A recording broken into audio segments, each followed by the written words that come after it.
Ya, kembali saya sapa, selamat siang Bapak Ibu sekalian. Ya, Assalamualaikum warahmatullahi wabarakatuh. Salam sejahtera buat kita.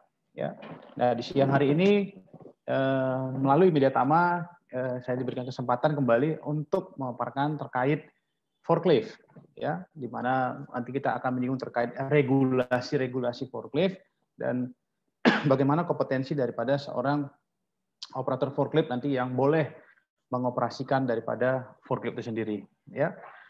Oke, nah kita lihat sebelumnya ya forklift itu sangat banyak dibahas ya pada Permenaker ya sebelum berganti ya itu diatur di Permenaker nomor 5 tahun 85 dan juga Permenaker 9 tahun 2010 ya terkait forklift dan alat berat dan juga terkait operatornya. Namun nanti kita akan lihat ya apa sih perubahan-perubahan yang terjadi di Permenaker nomor 8 tahun 2020 ini ya. Namun sebelum lanjut kita ya izinkan saya perkenalkan diri saya terlebih dahulu ya. Nama saya Anggiat Simanjuntak ya.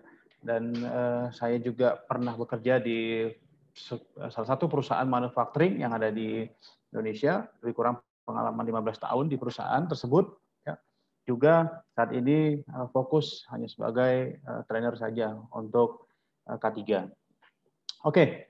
Ya, langsung saja terkait forklift ya. Ini forklift kalau dulu diatur untuk operatornya di Permenaker 9 tahun 2010 ya. Nah, sekarang sudah berganti ataupun sudah diperbarui ya. Diatur di Permenaker nomor 8 tahun 2020 terkait pesawat angkat dan pesawat angkut. Ya, kalau dulu dikenali dengan PAA, sekarang dikenali dengan pesawat angkat dan pesawat angkut. Kalau berbicara terkait forklift, maka kita akan lihat ini forklift masuk ke dalam kategori apa, ya, masuk ke dalam pesawat angkat, apa masuk ke dalam pesawat angkut sebenarnya. Nah, kita bisa lihat ke dalam Permenaker 8 tahun 2020 ini. Kalau dulunya itu diatur di satu Permenaker, yaitu Permenaker 9 tahun 2010, namun sekarang sudah digabung nih antara Permenaker 5 tadi dan juga Permenaker 9 2010 itu digabung menjadi satu di dalam Permenaker nomor 8 tahun 2020 ya, di mana di sana juga dijelaskan terkait alat berat ya ataupun pesawat angkat angkut, juga dijelaskan terkait operatornya sendiri dalam Permenaker ini. Nah, kita lihat ya. Untuk forklift ya, itu masuk kategorinya adalah ke dalam pesawat angkut. Pesawat angkut. Ya, dikatakan di sini secara penjelasan apa sih dikatakan pesawat angkut? Pesawat angkut adalah pesawat atau peralatan nantinya yang dibuat dan dikonstruksikan ya untuk memindahkan benda atau muatan atau orang secara horizontal, ya, vertikal, diagonal dan seterusnya. Ini dikatakan pesawat angkut. Nah, ada lagi pesawat angkat ya. Nah, ini pembedaan pesawat angkat, pesawat angkut. Namun karena hari ini kita lebih fokus kepada forklift, maka kita akan fokus terhadap pesawat angkut saja. Ya, dan dalam pesawat angkut juga itu banyak jenis-jenisnya. Sebelum kita masuk ke spesifik forklift, maka saya perlu menyampaikan kepada Bapak Ibu, ini forklift masuknya kemana nih? Dasar hukumnya apa ini? Ya, selanjutnya ini mengkategorikan itu ke pesawat angkut kenapa? Mengkategorikan itu ke dalam forklift kenapa? Ya, ini saya akan coba bawa dari regulasinya terlebih dahulu. Nah, yang berikut dikatakan pada Permenaker 8 tahun 2020 itu juga ada penjelasan terkait operator dan lisensi di sini. Ya, dijelaskan di sana operator secara penjelasan adalah tenaga kerja yang mempunyai kemampuan dan memiliki keterampilan khusus dalam pengoperasian. Dalam hal ini adalah pesawat angkat dan pesawat angkut. Secara keseluruhan diatur di Permenaker 8 tahun 2020. Jadi tidak ada suatu alasan yang mengatakan, wah itu si bapak atau si pekerja itu kita sudah pekerjakan selama 15 tahun. Ya, namun secara dokumentasi, secara lisensi dia belum punya, Pak. Namun kalau cara pengoperasian, wah udah hebat sekali Bapak itu. Ya, secara pekerjaan cepat, secara pekerjaan sudah bisa segala macam. Ya, namun kalau kita berbicara terkait pemenuhan regulasi, kita tidak bisa hanya mengandalkan daripada lamanya orang bekerja atau mengandalkan daripada pernah atau tidaknya orang itu melakukan kesalahan. Ya, namun kita harus mengacu kepada regulasi yang ada. Apa sih penjelasan daripada operator? Di sini dijelaskan orang yang memiliki keterampilan khusus dan pengoperasian untuk pesawat angkat dan angkut dalam artian ini. Yang selanjutnya juga ada penjelasan terkait lisensi keselamatan. Ya, jadi orang tersebut juga harus memiliki lisensi. Kalau mudahnya dikatakan SIM, kalau orang di jalanan ya, di perhubungan dikatakan SIM. Ya. Nah ini katakan memiliki lisensi. Kalau di lapangan mengatakan SIO, ya, lisensi keselamatan dan lisensi kerja. Nantinya yang selanjutnya disebut dengan kartu tanda kewenangan untuk melaksanakan tugas sebagai apakah teknisi, apakah sebagai operator dan lain sebagainya. Ya, jadi syaratnya adalah mereka harus memiliki lisensinya, lisensinya harus ada, sehingga mereka diperbolehkan untuk mengoperasikan suatu peralatan yang mereka akan gunakan. Tidak hanya forklift, tidak hanya mungkin eskavator, tidak hanya, namun kita akan melihat nanti dalam Permenaker 8 tahun 2020 itu cukup banyak sekali di sana. Ya, kategori pesawat angkat atau juga kategori pesawat angkut. Tidak hanya 2 alat saja di sana, namun dalam kategori besar ini itu memiliki cukup banyak list di sana. Ya, yang dikatakan pesawat angkat aja sudah cukup banyak, tambah lagi yang dikatakan pesawat angkut juga di sana cukup banyak. Agar nanti kita tidak menyalahi aturan, baik kita sebagai leader ataupun kita sebagai operator yang mengoperasikan alat, ya, kita tidak menyalahi aturan ketika kita akan mengoperasikan suatu peralatan, baik itu pesawat angkat dan pesawat angkut. Sebaiknya kita mengetahui terlebih dahulu nih, apa nih ya regulasinya, apa yang harus kita penuhi untuk memenuhi regulasi. Ya, ketika nanti kita akan menerapkan suatu sistem manajemen K3 atau kita akan diaudit dan lain sebagainya, kita bisa memenuhi ya gap analisisnya sudah kita bisa penuhi terkait pesawat angkat dan pesawat angkut berikut. Ya. Nah, berikutnya dikatakan di sini ya syarat atau tujuan syarat K3. Ya, mungkin kita melihat kenapa sih sedikit-sedikit harus ada K3, sedikit-sedikit harus ada K3. Nah, yang pertama sebelum kita lebih dalam, kita harus tahu tujuannya K3 ini apa. Ya, tujuan pelaksanaan K3 ini buat apa? Terutama di dalam pesawat angkat dan pesawat angkut. Dikatakan di sana ya untuk melindungi tenaga kerja nantinya. Kalau kita menerapkan K3, maka kita tujuannya adalah untuk melindungi tenaga kerja yang ada di tempat tersebut. Ya, dari potensi bahaya pesawat angkat dan pesawat angkut yang ada. Bisa kita ketahui ya, cukup banyak sekali jenis-jenis pesawat angkat dan pesawat angkut. Cukup banyak sekali. Dan kalau kita lihat pesawat angkat dan pesawat angkut itu tidak ada yang kecil, tidak ada yang ringan. Namun cenderung dikatakan lebih berat dan besar. Ya, sehingga potensi bahaya juga yang mungkin terjadi cukup besar. Ya. Tadi juga saya baru dapat gambaran dari teman, ya salah satu terjadi accident fatality ya di salah satu tambang karena operator yang mengoperasikan termasuk pesawat angkut ya itu jatuh dari ketinggian 40 meter di tambang ya itu korban yang meninggal dunia kejadiannya kemarin salah satu. Nah kalau kita mau kembali kepada tujuan daripada K3 maka kita ingin memastikan setiap tenaga kerja, setiap orang yang melakukan aktivitas itu terhindar nantinya dari kecelakaan. Dan untuk memastikan orang tadi terhindar dari kecelakaan, tidak cukup kita hanya memberikan mereka itu SIO, tidak cukup kita hanya memberikan mereka itu suatu briefing setiap hari. Namun di sini kita harus memastikan tersosialisasi ke mereka, walaupun sudah kita buat ya secara regulasi mereka sudah mendapatkan lisensi, bukan berarti itu akan kita lepas begitu saja. Karena kemungkinan kecelakaan-kecelakaan yang ada di tempat kerja itu bisa saja terjadi kalau mereka tidak mengikuti aturan-aturan dalam pengoperasian tersebut. Ya. Nah, yang berikutnya tujuannya dalam penerapan K3 adalah menjamin dan memastikan nantinya keamanan dan keselamatan pesawat angkat dan pesawat angkutnya ataupun alat-alat yang digunakan untuk pesawat angkut di sini. Ya, ini tujuan K3 dikatakan secara umum. Dan juga ingin menciptakan tempat kerja yang aman dan sehat untuk meningkatkan produktivitas. Jadi ini harus menjadi sasaran untuk semua pekerja. Ini harus diketahui oleh semua pekerja agar mereka benar-benar mau nantinya melaksanakan program-program K3 yang sudah disepakati di tempat kerja. Ya. Oke, yang berikutnya kita lihat secara spesifik. Kalau tadi di Permenaker 8 tahun 2020 sudah ada penjelasan secara umum terkait pesawat angkat dan pesawat angkut atau mengcover regulasi pesawat angkat dan pesawat angkut. Nah, kita ini mau lebih spesifik lagi. Ya. Apa sih yang mau kita bahas hari ini? Forklift. Oke, forklift itu masuknya kemana sih? Pesawat angkat atau pesawat angkut? Ya.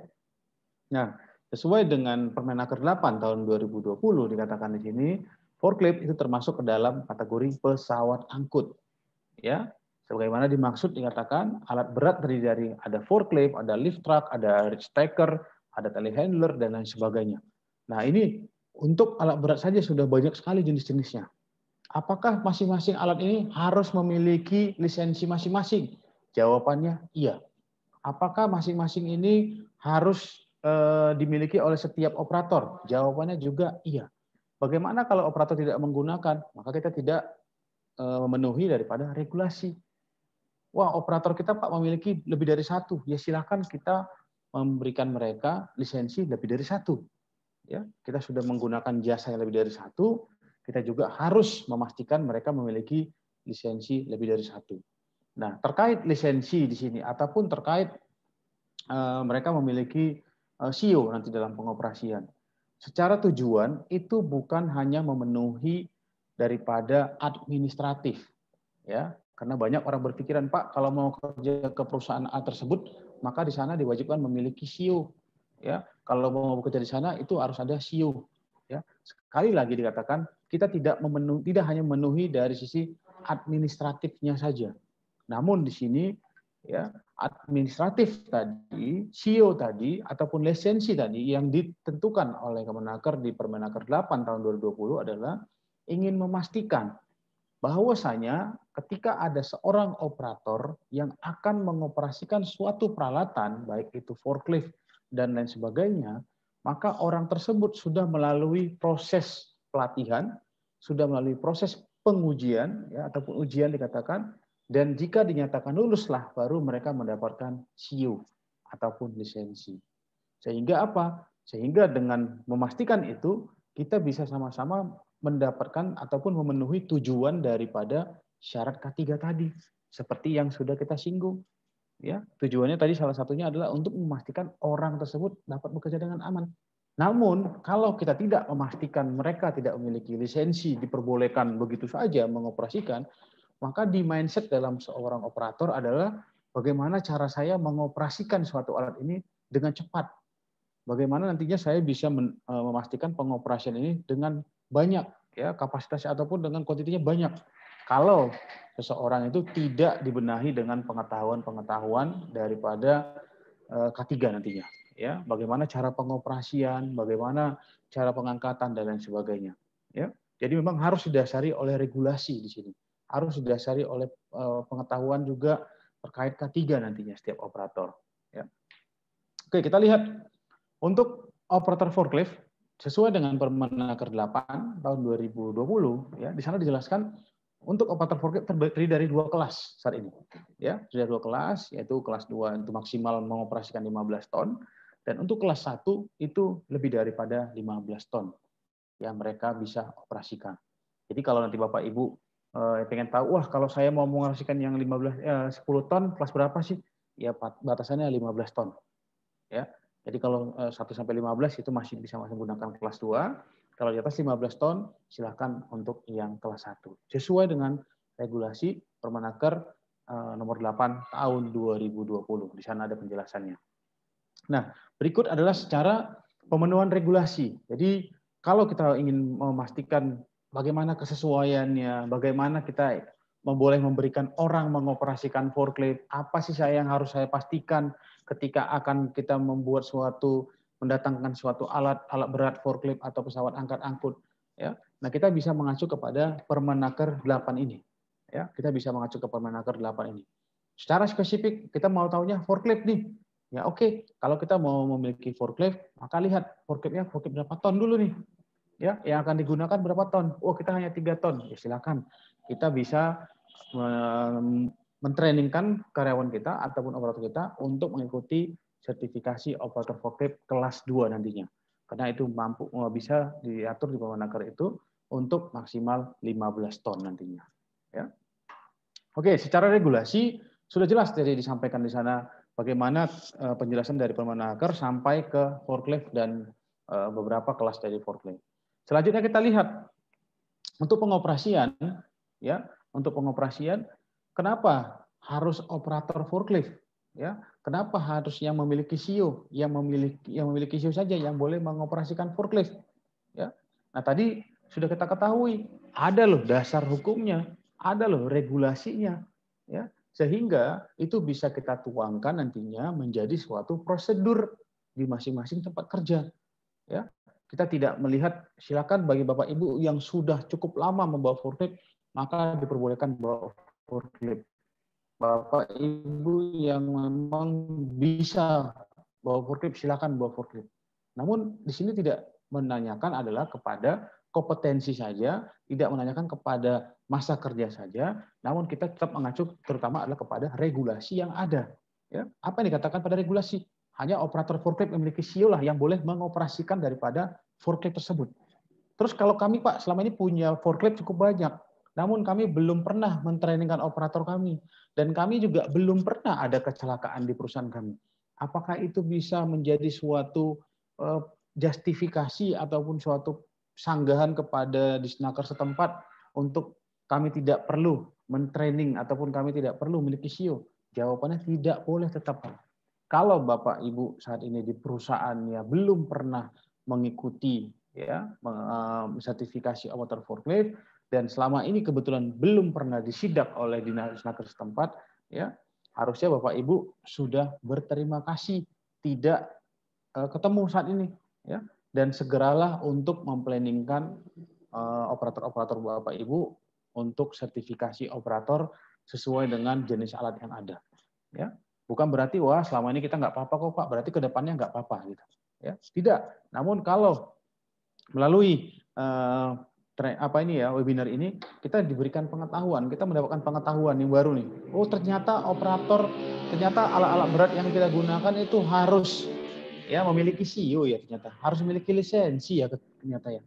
Wah, ternyata di tempat saya belum ada loh lisensinya. Selama ini kita hanya berpatokan kepada orang-orang yang sudah paham saja. Ya, jadi kita bisa melakukan suatu aturan ya nantinya dikunci dengan prosedur bahwasanya operator yang memiliki SIO sajalah yang mengoperasikan. Juga perlu kita ketahui SIO yang sudah didapatkan oleh operator itu tidak berlaku untuk selamanya. Beda ya, dulunya ada SIO dan sertifikat, sekarang ada suket, surat keterangan.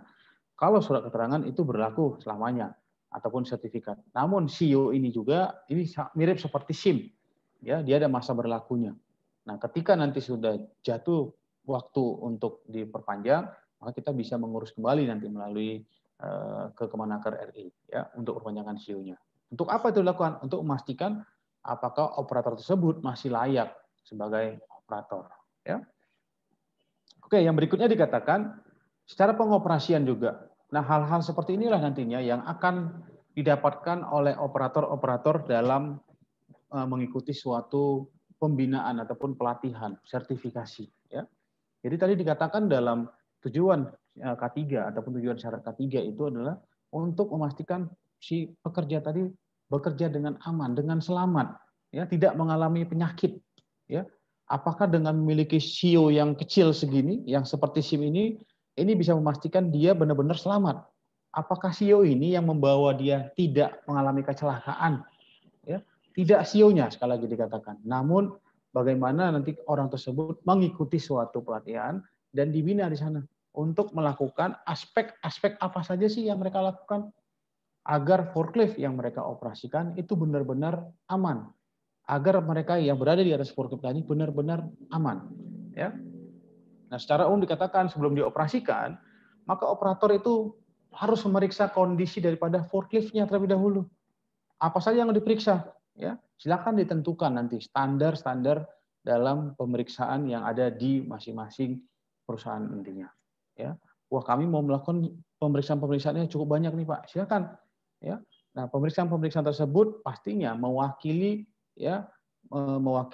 kondisi daripada alat yang akan dioperasikan.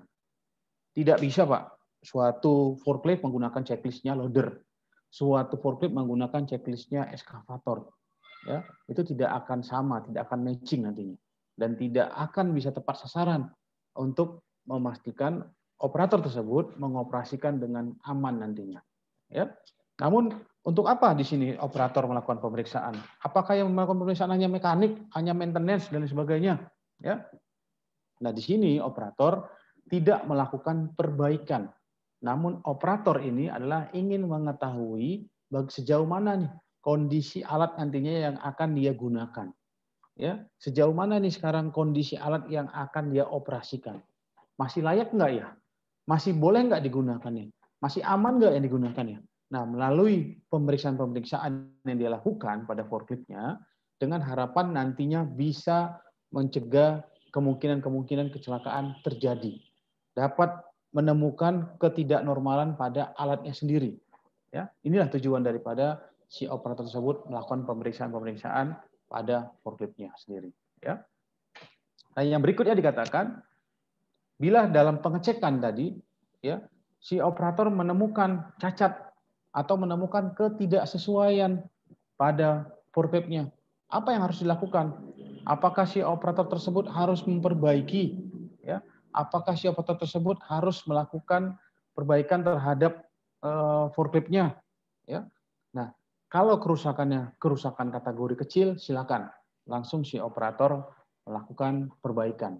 Ya, contohnya penggantian bola lampu, ya, mungkin menambah tekanan udara. Kalau ditentukan itu pada skop kita, silakan. Namun kalau kita menjumpai kerusakan-kerusakan yang memang fatal nih, ya, kerusakan-kerusakan yang dapat mencelakai kita, maka kita harus memastikan sesegera mungkin, ya, melaporkan kepada atasan kita, ya, melaporkan kepada atasan kita melalui checklist yang sudah kita miliki. Ini loh Pak, saya tadi melakukan pemeriksaan nih Pak pada forklift kita. Ternyata waktu saya periksa ini setirnya udah mau lepas, ya misalnya. Atau ternyata kondisi pada forkliftnya sudah tidak seimbang nih. Kenapa? Karena ban sebelah kirinya nanti sudah kekurangan udara. Atau ada remnya tidak bisa berhenti pada tempat yang ditentukan. Atau juga kerusakan-kerusakan lain. Ya. Jadi seorang operator ketika akan mengoperasikan suatu forklift, ya, maka mereka harus memastikan bahwasannya forklift yang akan mereka operasikan atau peralatan yang mereka akan operasikan itu sudah sesuai nantinya, sudah sesuai dengan aturan keselamatan. Pastinya sesuai dalam arti apa? Rem berfungsi dengan fungsinya, ya. Setir juga berfungsi sesuai dengan fungsinya dan lain sebagainya, ya. Dan ketika tidak dijumpai tidak berfungsi sesuai dengan fungsinya, maka kita bisa melaporkan kepada atasan dengan membawa bukti daripada checklist yang kita miliki. Nah, bagaimana kalau nantinya seorang atasan tidak mau? Ya, kita bisa mengacu kepada Undang-Undang 1 tahun 70. Dikatakan di sana, seorang pekerja juga itu berhak ya menolak ketika mereka menyatakan dalam kondisi yang tidak aman melakukan suatu aktivitas di sana. Ya, jadi seorang operator wajib melakukan pemeriksaan. Nah, yang berikutnya juga seorang operator ya itu harus bisa membaca SWL, ya, safe work daripada kemampuan daripada forkliftnya. Berapa beban yang aman yang dia angkut, ya. Ini sudah kita bahas di webinar minggu lalu, ya, juga di Media Tama, ya, bisa dilihat nanti di YouTube juga ada kalau Bapak Ibu yang penasaran dengan SWL. Nah, di sana dikatakan kita dilarang mengangkut beban melebihi daripada SWL-nya. Artinya apa? Ya, pada pengoperasian forklift itu tidak selamanya Bapak Ibu ya selalu berpatokan kepada kapasitas forklift. Wah, kalau forklift saya 5 ton, maka saya bisa membawa selalunya 5 ton. Kalau forklift saya 10 ton, maka saya bisa mengangkut 10 ton. Itu tidak selamanya seperti itu. Namun pada forklift ataupun peralatan Bapak Ibu ya, itu memungkinkan akan ada seperti ini. Load chart-nya. Kita bisa lihat seperti ini. Di sana ada tertera. Ketika kita akan mengangkat suatu benda pada jarak fork-nya atau jarak garpunya berapa senti dari roda, maka yang boleh diangkut adalah sekian ton. Ketika kita mengangkatnya lebih jauh lagi, maka akan sekian ton. Ketika kemiringannya nanjak, maka posisinya harus seperti apa, itu ada pada load chart dijelaskan di sana. Dan tambahan juga, seperti pembahasan kita yang di minggu lalu, itu ada dikatakan di sana terkait senternya, di mana nih senternya, ya, di mana nih kalau kita membawa suatu beban, ya, apa sih dampaknya? Orang mengatakan, oh jangan terlalu tinggi bawanya, nanti akan mudah terjatuh, ya, jangan terlalu tinggi untuk mengangkat bebannya, nanti forkliftnya mudah ambruk dan sebagainya. Dan jangan terlalu jauh nih bawahnya, ya, nanti forkliftnya bisa terjungkal dan sebagainya. Ya, itu kita bisa lihat tabelnya ada di masing-masing forklift nantinya, ada penjelasan daripada kemampuan daripada masing-masing forklift. Kalau SWL pada load chart itu menyatakan untuk ketinggian, untuk jarak beban yang kita angkut adalah katakan 1 meter, maka kita hanya boleh mengangkutnya 500 kilo ataupun 1 ton saja, silakan kita ngikutin itu. Walaupun forklift kita sebenarnya itu adalah kapasitas 5 ton. Ya, walaupun kapasitas 5 ton, dalam load chart mengatakan hanya boleh 1 ton karena jaraknya 1 meter. Kita ikutinlah dasar perhitungan tersebut. Karena di SWL tersebut sudah memperkirakan dengan jarak tertentu, maka kemampuan yang boleh diangkut adalah kapasitas tertentu. Ya. Nah, berikutnya kita lihat, gunakan katakan selalu palet-palet yang memenuhi syarat. Dalam pengoperasian forklift memang sangat jarang sekali terlepas dari namanya palet, Pak. Walaupun tidak selamanya forklift berurusan dengan palet. Ada yang modelnya grab, ya, grabbing, ada yang modelnya juga dengan metode-metode bucket dan sebagainya. Namun secara umum, ya, forklift tidak terlepas dengan namanya palet. Ya, tidak terlepas dengan namanya palet. Nah, dikatakan di sini salah satu juga penyebab terjadinya suatu kecelakaan pada pengoperasian forklift adalah karena salahnya pemilihan palet di sana. Salahnya menentukan palet di sana. Artinya apa? Ketika suatu operator, ya, mengangkat atau memindahkan suatu barang dengan menggunakan palet yang tidak sesuai atau palet kondisi yang tidak baik, itu dapat membahayakan dirinya atau membahayakan orang lain. Hal-hal seperti inilah nantinya yang harus diketahui oleh setiap operator. Ya. Nah, kita tidak akan spesifik hanya berbicara kepada operator, ini lo palet, ini lo barangnya. Namun secara general kita akan memberikan pengetahuan kepada operator. Ya, setiap operator harus mampu melakukan identifikasi bahaya pada tempat kerja mereka masing-masing.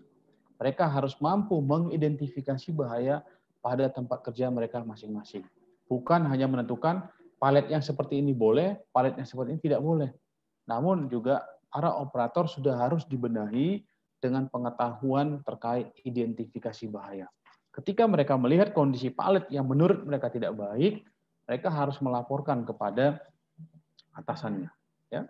Juga pada gambar ini kita lihat terkait susunan selain palet. Ya, terkait susunan barang yang ada pada palet. Ini juga akan memungkinkan menjadi suatu pemicu terjadinya suatu kecelakaan. Ya, kalau penyusunan yang dilakukan itu tidak sesuai dengan cara-cara kerja yang aman dan selamat. Ya, dan ini perlu diketahui juga oleh seorang operator ketika mereka akan mengoperasikan forkliftnya.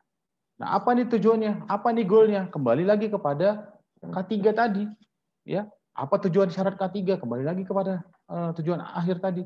Ya, bahwasanya setiap pekerja di masing-masing lini itu memastikan bahwasanya mereka melakukan suatu aktivitas harus bisa memastikan dalam kondisi yang aman, ya, dengan berbagai jenis pekerjaan yang mereka lakukan.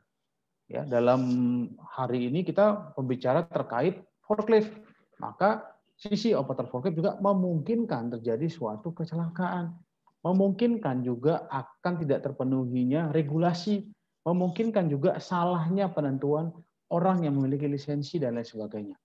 Ya, nah di sini juga harus kita ketahui terkait pengoperasian. Yang berikutnya secara teknis, ya, yang dikatakan garpu fork, ya, forklift, ya, fork dan lift dikatakan. Nah, garpu dikatakan di sini nantinya harus disesuaikan dengan kebutuhan. Operator-operator yang melakukan pengangkatan, ya, nanti bisa dilihat di load chart-nya sendiri posisinya seperti apa. Ya, katakan kalau ini garpunya jarak dari pinggir sini hanya 30 cm atau hanya berjarak 10 cm, maka di sini juga harus dipastikan jaraknya 10 cm. Untuk apa? Untuk memastikan keseimbangan daripada beban yang akan diangkat. Boleh nggak ini garpunya digeser kemari? Posisi garpu jadinya di sini. Ya. Nah, apa dampaknya kalau digeser kemari? Dampaknya adalah nantinya pada forklift beban itu tidak akan berada di center di tengah, tidak membuat forklift stabil, bahkan membuat tidak stabil daripada forkliftnya, dan memungkinkan forklift akan mudah terguling nantinya. Ya, nah untuk itu juga kita harus memastikan dalam pengoperasian forklift, ya, untuk operator-operator khususnya yang sudah mendapatkan lisensi untuk pengoperasian forklift. Sekali lagi saya katakan, lisensi itu tidak jaminan operator tidak mengalami suatu kecelakaan. Namun lisensi adalah sebagai pembuktian bahwasanya operator tersebut sudah mengikuti pelatihan, sudah diberikan pengetahuan terhadap K3, dan harapannya dapat mengoperasikan forklift tersebut dengan keselamatan, dengan mengutamakan keselamatan. Ya. Nah, namun hal-hal ini apakah mungkin ditemukan di lapangan? Mungkin sekali ditemukan seperti ini. Operator forklift dia akan mulai berkreasi. Mereka akan mencoba bagaimana caranya saya membawa beban dengan cepat. Bagaimana caranya saya mengoperasikan forklift ini dengan cepat agar pimpinan saya melihat saya kerjaan saya cepat beres. Ya. Namun kita tidak mengharapkan hanya itu saja. Kita juga mengharapkan bagaimana kita bisa mengoperasikan forklift tersebut dengan aman nantinya dan bisa memenuhi tujuan daripada K3 tadi yang ditentukan, dan juga bisa mempertanggungjawabkan lisensi kita sebagai operator forklift yang sudah diberikan. Ya. Nah, yang berikut dikatakan peletakan ataupun penempatan alat atau beban pada palet sesuai ketentuan yang diisyaratkan. Kita juga harus memastikan di mana kita harus menempatkan suatu ataupun penyusunan daripada beban di palet ataupun di suatu penahan bebannya. Ya. Kenapa? Karena kalau beban yang cukup berat, katakanlah ini cukup berat dibanding ini, ya, kita letakkan dari sini posisi ngambil barangnya, forknya, maka akan membuat kondisi berat pada forklift terdapat pada bagian depan, ya, pada depan saja, tidak nempel pada forklift di sini, tapi bagian depan. Apa yang akan terjadi? Kita bisa lihat kepada load chart nantinya pada masing-masing forklift. Ketika beban, ya, di minggu lalu kita melakukan perhitungan ya beban, bagaimana cara menghitung beban dan juga bagaimana cara mengetahui center gravity, ya, of gravity dikatakan nanti di sana. Nah, kalau kita sudah melihat kepada load chart, ya, beban itu beradanya di depan, ya, beban itu beradanya tidak mendekati kepada forklift tapi namun berada di depan. Apa yang akan terjadi? Itu akan mengkonversikan pada load chart, membuat forklift tidak stabil, membuat forklift itu mudah terguling, membuat forklift itu mudah terjungkit dan lain sebagainya. Tergantung berapa beban yang dia angkat, ya, nantinya itu akan bisa membuat seorang operator forklift mengalami suatu kecelakaan kalau dia tidak mengikuti arahan daripada load chart tersebut. Ya, sebenarnya sudah sangat enak sekali, ya. Pada forklift itu sudah digambarkan di sana grafiknya. Ketika jarak Anda dari roda adalah sekian sentimeter, maka kemampuan yang maksimal yang boleh diangkat adalah sekian ton. Ya, ketika jarak Anda maju lagi 1 meter, maka yang boleh diangkut adalah sekian ton dan seterusnya. Ya, ini sangat membantu sebenarnya perhitungan-perhitungan ini bagi seorang operator forklift. Namun setelah itu kita bisa mengkonversikannya ke dalam penyusunan barang nantinya. Oh, barang-barang yang cukup berat maka saya letakkan di pinggir sini. Ya, tidak harus meratakan beban, ya. Namun kalau dalam proses pengangkatan forklift, kalau memang di sini ada beban yang katakan tinggi, ya, tinggi di sini bebannya. Nah, di samping ini kita buat juga tinggi.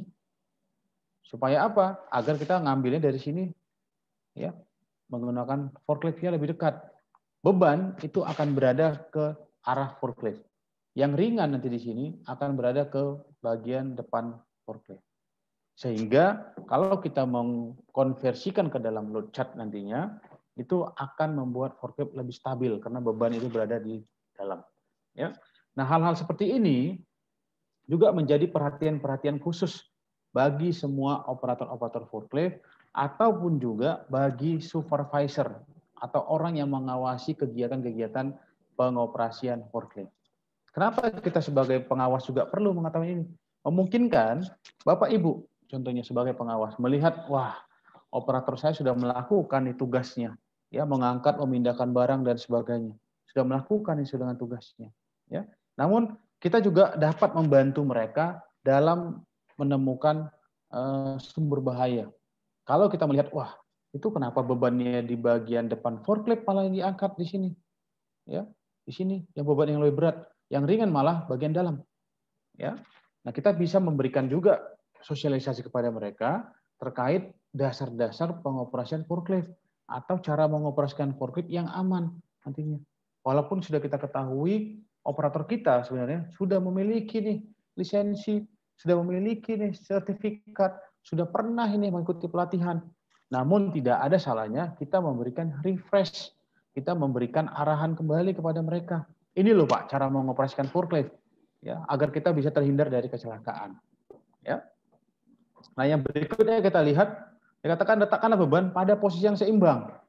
Nah, kalau nanti kita mengangkut beban yang mungkin dimensinya itu melebihi daripada dimensi forklift, ya, boleh-boleh saja. Tidak dikatakan salah kalau dimensi yang melebihi. Namun, ketika kita mengoperasikan forklift dengan dimensi yang lebih daripada dimensi forklift, kita harus memastikan di sana terdapat sumber bahaya. Ya, kalau sudah terdapat sumber bahaya, kita harus melakukan pengendalian bahaya atau pengendalian risiko di sana. Bagaimana agar barang yang saya bawa ini tidak merusak alat yang di sekitar ataupun tidak mengenai orang yang ada di sekitar dan sebagainya. Ya, apalagi bisa menyebabkan forklift tidak seimbang dan terguling. Ya, ini mungkin terjadi. Kenapa? Karena berat beban tidak pada center misalnya. Sudah lebih banyak berada di posisi sebelah kanan, tidak di sebelah kiri. Ya, ini hal-hal yang mendasar nantinya yang harus diketahui oleh operator-operator juga, ya, ketika mereka akan mengoperasikan suatu forklift. Yang berikut dikatakan, usahakan forklift itu tidak berada pada landasan yang miring saat bongkar muat. Ya, kemarin kita sudah membahas terkait menghitung beban dan juga terkait center of gravity. Ya, kenapa tidak boleh miring dia ketika? Nah, ketika terjadi beda elevasi, ya, kalau kita lihat pada bagian landasan di sini lebih tinggi sebelah kiri daripada sebelah kanan, maka membuat forklift tidak stabil, dia akan miring. Ya. Kalau miring, maka center of gravity-nya juga akan bergeser. Kalau center of gravity bergeser, maka memungkinkan akan terjadinya forklift terguling nantinya. Ya, apalagi kondisinya membawa atau mengangkat atau posisi forknya dalam posisi yang di atas tinggi. Ya. Dalam center gravity-nya akan besar kemungkinan forklift itu mudah terguling, ya, baik ke kanan ataupun ke kiri. Ya. Jadi ketika kita akan melakukan suatu aktivitas menggunakan forklift, pastikan dulu area kerja kita itu apakah sudah kita identifikasi. Sudah kita ketahui nggak areanya? Wah, saya akan mengoperasikan suatu forklift di area ini nih. Ya, saya lihat dulu nih apakah jalannya banyak berlubang, apakah terdapat beda-beda elevasi pada jalan tersebut dan lain sebagainya. Ya. Nah, hal tadilah nantinya yang harus dimiliki oleh operator forklift. Sekali lagi, operator forklift tidak hanya dibebankan untuk mampu mengoperasikan forklift saja. Namun juga mereka juga harus diberikan wawasan untuk melakukan suatu identifikasi bahaya di tempat kerja mereka. Beban yang mereka angkut sesuai dengan load chart. Orangnya sudah sesuai memiliki siu. Ya. Posisi bebannya sudah pada posisi center. Namun medannya itu, jalanannya, landasannya, ada yang berlubang, ya, ada juga landasannya itu yang beda elevasi dan sebagainya. Itu bisa menjadi triggers nantinya, membuat si operator mengalami suatu kecelakaan dalam pengoperasian forklift. Ya, nah, oleh karena itu kita juga harus tahu nih, ya, untuk melakukan proses bongkar muat dan sebagainya. Nah, juga yang menjadi persyaratan adalah kita juga sebagai orang bukan operator mungkin ya, pekerja yang bukan operator. Bukan berarti forklift adalah tugasnya operator forklift. Pengoperasian forklift adalah tugasnya operator forklift. Kalau kita berada di sekitaran forklift, kita harus ketahui juga, ya, Kecelakaan tidak di mapping, Pak. Forklift, maka ratingnya tidak begitu berbahaya. Kalau orang yang berjalan kaki, maka tidak berbahaya. Kalau meninggal dunia, barulah itu yang jadi concern kita. Tidak. Ya. Nah, dikatakan untuk pencapaian zero accident itu sangat sulit untuk mendapatkan itu. Ya. Perlu kerjasama antara pekerja operator forklift dan juga orang-orang yang ada di sekitar daripada operasional forklift itu sendiri. Kenapa? Karena setiap operator alat berat ataupun setiap operator mereka akan mengalami blind spot nantinya. Ada beberapa titik-titik yang nggak bisa kelihatan. Kalau kondisinya seperti ini, pada gambar ini, ya seorang operator sudah fokus kepada benda yang ataupun alat yang mau dia akan susun ke sini. Dia tidak akan lagi melihat kondisi belakang, kondisi samping, dan yang lain sebagainya atau di depan. Namun pandangan si operator tersebut hanya terfokus kepada kemana nih barang mau saya letakkan, kemana nih barang posisi yang saya letakkan. Ya, dia sudah fokus di situ. Nah, kalau kita sudah melihat ada aktivitas yang dilakukan seorang operator forklift yang sudah terfokus pada suatu objek saja, kita juga sebagai pekerja lain ya yang bukan operator forklift ataupun operator forklift sekalipun ya jangan mendekati tempat tersebut selama proses itu akan berlangsung. Ya, pada gambar ini bisa dilihat ya seorang pekerja itu merasa tidak bersalah dia melewati di bawah daripada beban forklift. Mungkin dia berpikir gini, ya forkliftnya kan lagi ngangkatnya tinggi, lebih kurang 2 meter. Saya kan tinggi saya itu hanya 170, ya 160. Kalau saya lewat masih aman-aman aja deh. Ya kalau saya jatuh bukan salah saya, salah operatornya. Kenapa operatornya tidak benar-benar dia mau memastikan forkliftnya aman? Ya. Nah di sini kita tidak membuat tantangan atau tidak mau mencoba-cobai. Ya. Namun kita harus kembali kepada target K3 ataupun untuk mencapai zero accident itu harus terlibat semua pekerja, semua karyawan, semua pegawai. Kalau suatu operator sedang melakukan aktivitas pengangkatan seperti ini, ya kita jangan berada di bagian bawahnya. Kita kalau memang harus melewati jalur ini, silakan menunggu sampai proses ini selesai. Atau kita bisa memilih jalan lain intinya, agar tidak membuat suatu kemungkinan kecelakaan terjadi. Ya. Nah, yang berikutnya juga dikatakan usahakan letak ya beban pada kondisi yang stabil dalam pengoperasian. Jangan kita mengangkatnya itu ya penting terangkat deh Pak. Ya, mau dia miring kanan, mau dia miring kiri ya terserah saya. Yang penting kan saya ngangkat itu. Ya. Nah, hal-hal ini juga tidak diperbolehkan dalam pengoperasian forklift.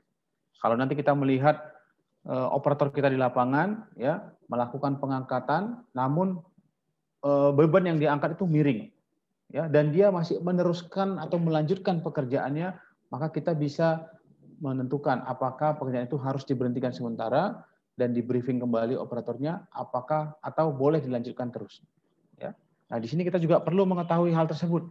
Ya. Jadi untuk pengetahuan daripada regulasi forklift atau cara pengoperasian forklift yang baik dan benar, ya itu tidak hanya diketahui oleh seorang operator forklift saja. Ya, ada beberapa orang mengatakan seperti ini. Ya, kalau terkait aturan-aturan undang-undang, Pak, itu urusannya safety officer deh, Pak. Kalau Bapak mau minta saya untuk memindahkan dengan cepat, ya saya tangani, Pak. Namun kalau Bapak saya libatkan lagi untuk regulasi-regulasi, oh mohon maaf, itu bukan kerjaan saya. Ya, di sini tidak ada mapping, ya. Siapa yang harus memastikan selamat, siapa yang harus melakukan pekerjaan dan sebagainya. Namun secara tujuan syarat K3 mengatakan ya ketika aktivitas dilakukan di tempat kerja, maka kita juga harus memastikan kondisi tersebut kondisi yang aman dan tidak menimbulkan suatu korban nantinya dalam pengoperasian tersebut. Ya. Nah, yang berikutnya kita lihat usahakan dikatakan saat menurunkan atau meletakkan beban itu tidak terjadi kesalahan. Ya.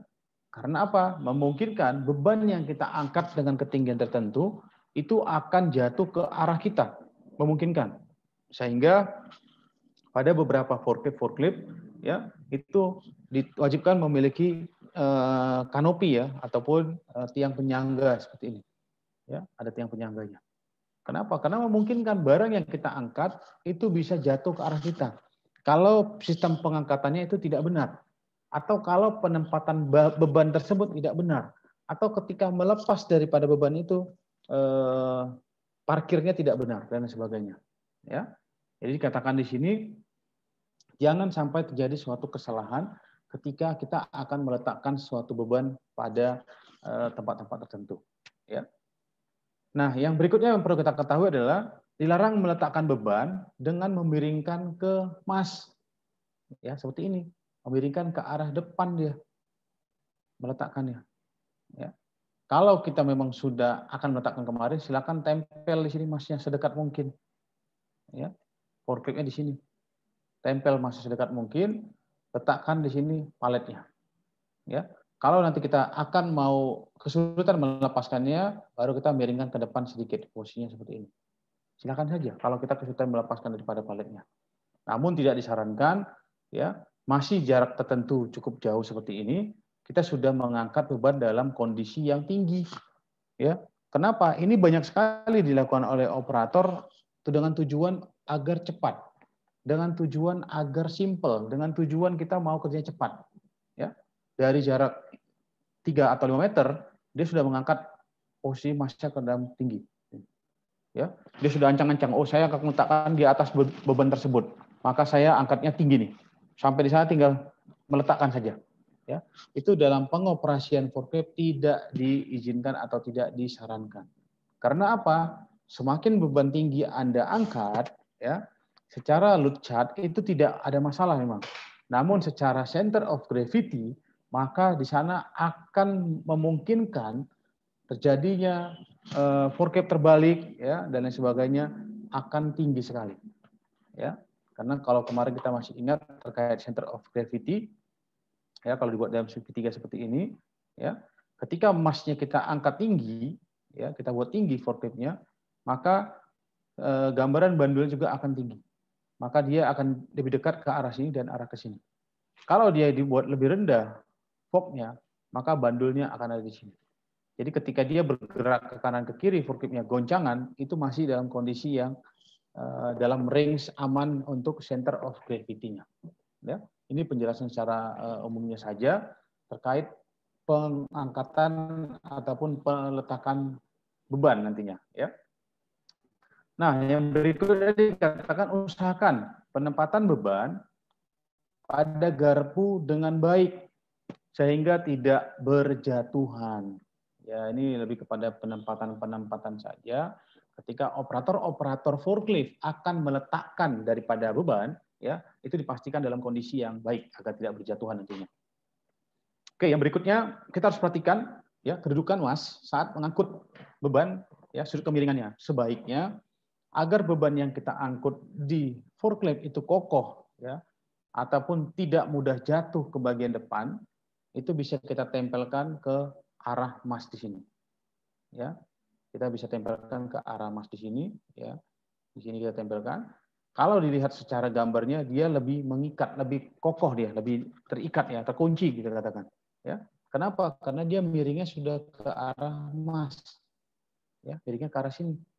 Namun kalau kebalikannya kita buat seperti ini memungkinkan barang tersebut mudah terjatuh ke depan atau terguling, ya, karena dia miringnya ke arah depan. Kalau miringnya ke arah dalam seperti itu, maka dia ke arah mas, dia akan terkunci, ya, dia akan terikat, dia akan terpegang kuat lah, dikatakan.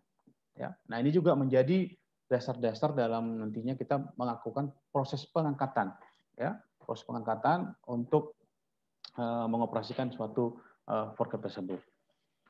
Ya, selanjutnya juga, nah ini tadi saya katakan terkait blind spot, ya, jangan pernah melakukan suatu aktivitas itu di jalur pada forklift atau di jalur-jalur alat berat. Karena apa? Karena seorang operator memungkinkan mereka akan mengalami blind spot.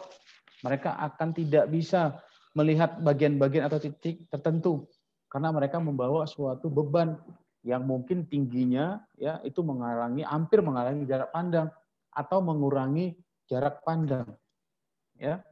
Nah, di sini juga seorang operator forklift, ya, yang sudah diberikan pengetahuan dalam pengoperasian forklift tersebut memastikan bahwasanya beban yang mereka angkut itu tidak menghalangi jarak pandang. Yang pertama, beban yang mereka angkut itu benar-benar kokoh terikat, dan beban yang mereka angkut benar juga sesuai dengan load chart masih layak diangkut. Ya. Dan kita juga sebagai pekerja ataupun karyawan yang berada di sekitar forklift harus bisa memposisikan diri. Jangan contoh pada gambar ini seseorang melakukan perbaikan tali sepatu di jalurnya forklift. Maka ini akan menjadi pemicu ataupun menjadi kecelakaan nantinya. Kenapa? Karena si operator tidak lagi melihat ada orang di sana. Ya, kalau dilihat sini jarak pandangnya ya sudah sangat, sudah nggak kelihatan karena tertutup oleh benda. Apakah ini salah? Operator forklift membawa beban setinggi ini? Tidak salah. Ya, operator forklift boleh mengangkut beban sejauh tidak menghalangi jarak pandang di sini. Ya, jadi sampai setinggi ini dia boleh bawa.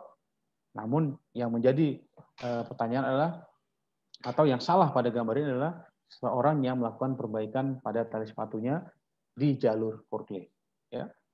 Nah, yang berikutnya kita lihat, dikatakan usahakan saat menjalankan dan atau menghentikan forklift itu jangan dengan gerak mendadak ataupun tiba-tiba. Ya, karena ketika kita melakukan pengereman secara mendadak ataupun tiba-tiba, maka semua ataupun beban yang akan kita angkut ya itu lebih mudah terlempar, akan lebih mudah jalan ataupun terlempar ke depan sana, ya, sehingga nantinya kita tidak akan bisa memastikan barang yang kita bawa lebih aman. Ya. Jadi kita ketika melakukan penghentian ataupun ngerem, ya, pastikan dilakukan secara perlahan, ya, pengereman, jangan dilakukan secara dadakan. Ya, tujuan daripada penjelasan ini adalah untuk memastikan kepada operator, ya, membawa barang-barang itu dengan kondisi yang aman nantinya. Ya. Nah, yang berikutnya dikatakan letakkan beban pada fork harus selalu diperhatikan keselamatannya. Ya, letak beban itu pada fork itu harus diperhatikan keselamatannya. Bukan berarti ya ini kan hanya barang ya, ini hanya benda ya. Namun bukan berarti itu benda, itu barang, maka kita tidak memerlukan di sana keselamatannya. Ya, bukan hanya ketiga itu tidak hanya terfokus kepada orangnya saja, namun ketiga juga terfokus kepada beban yang mereka angkat.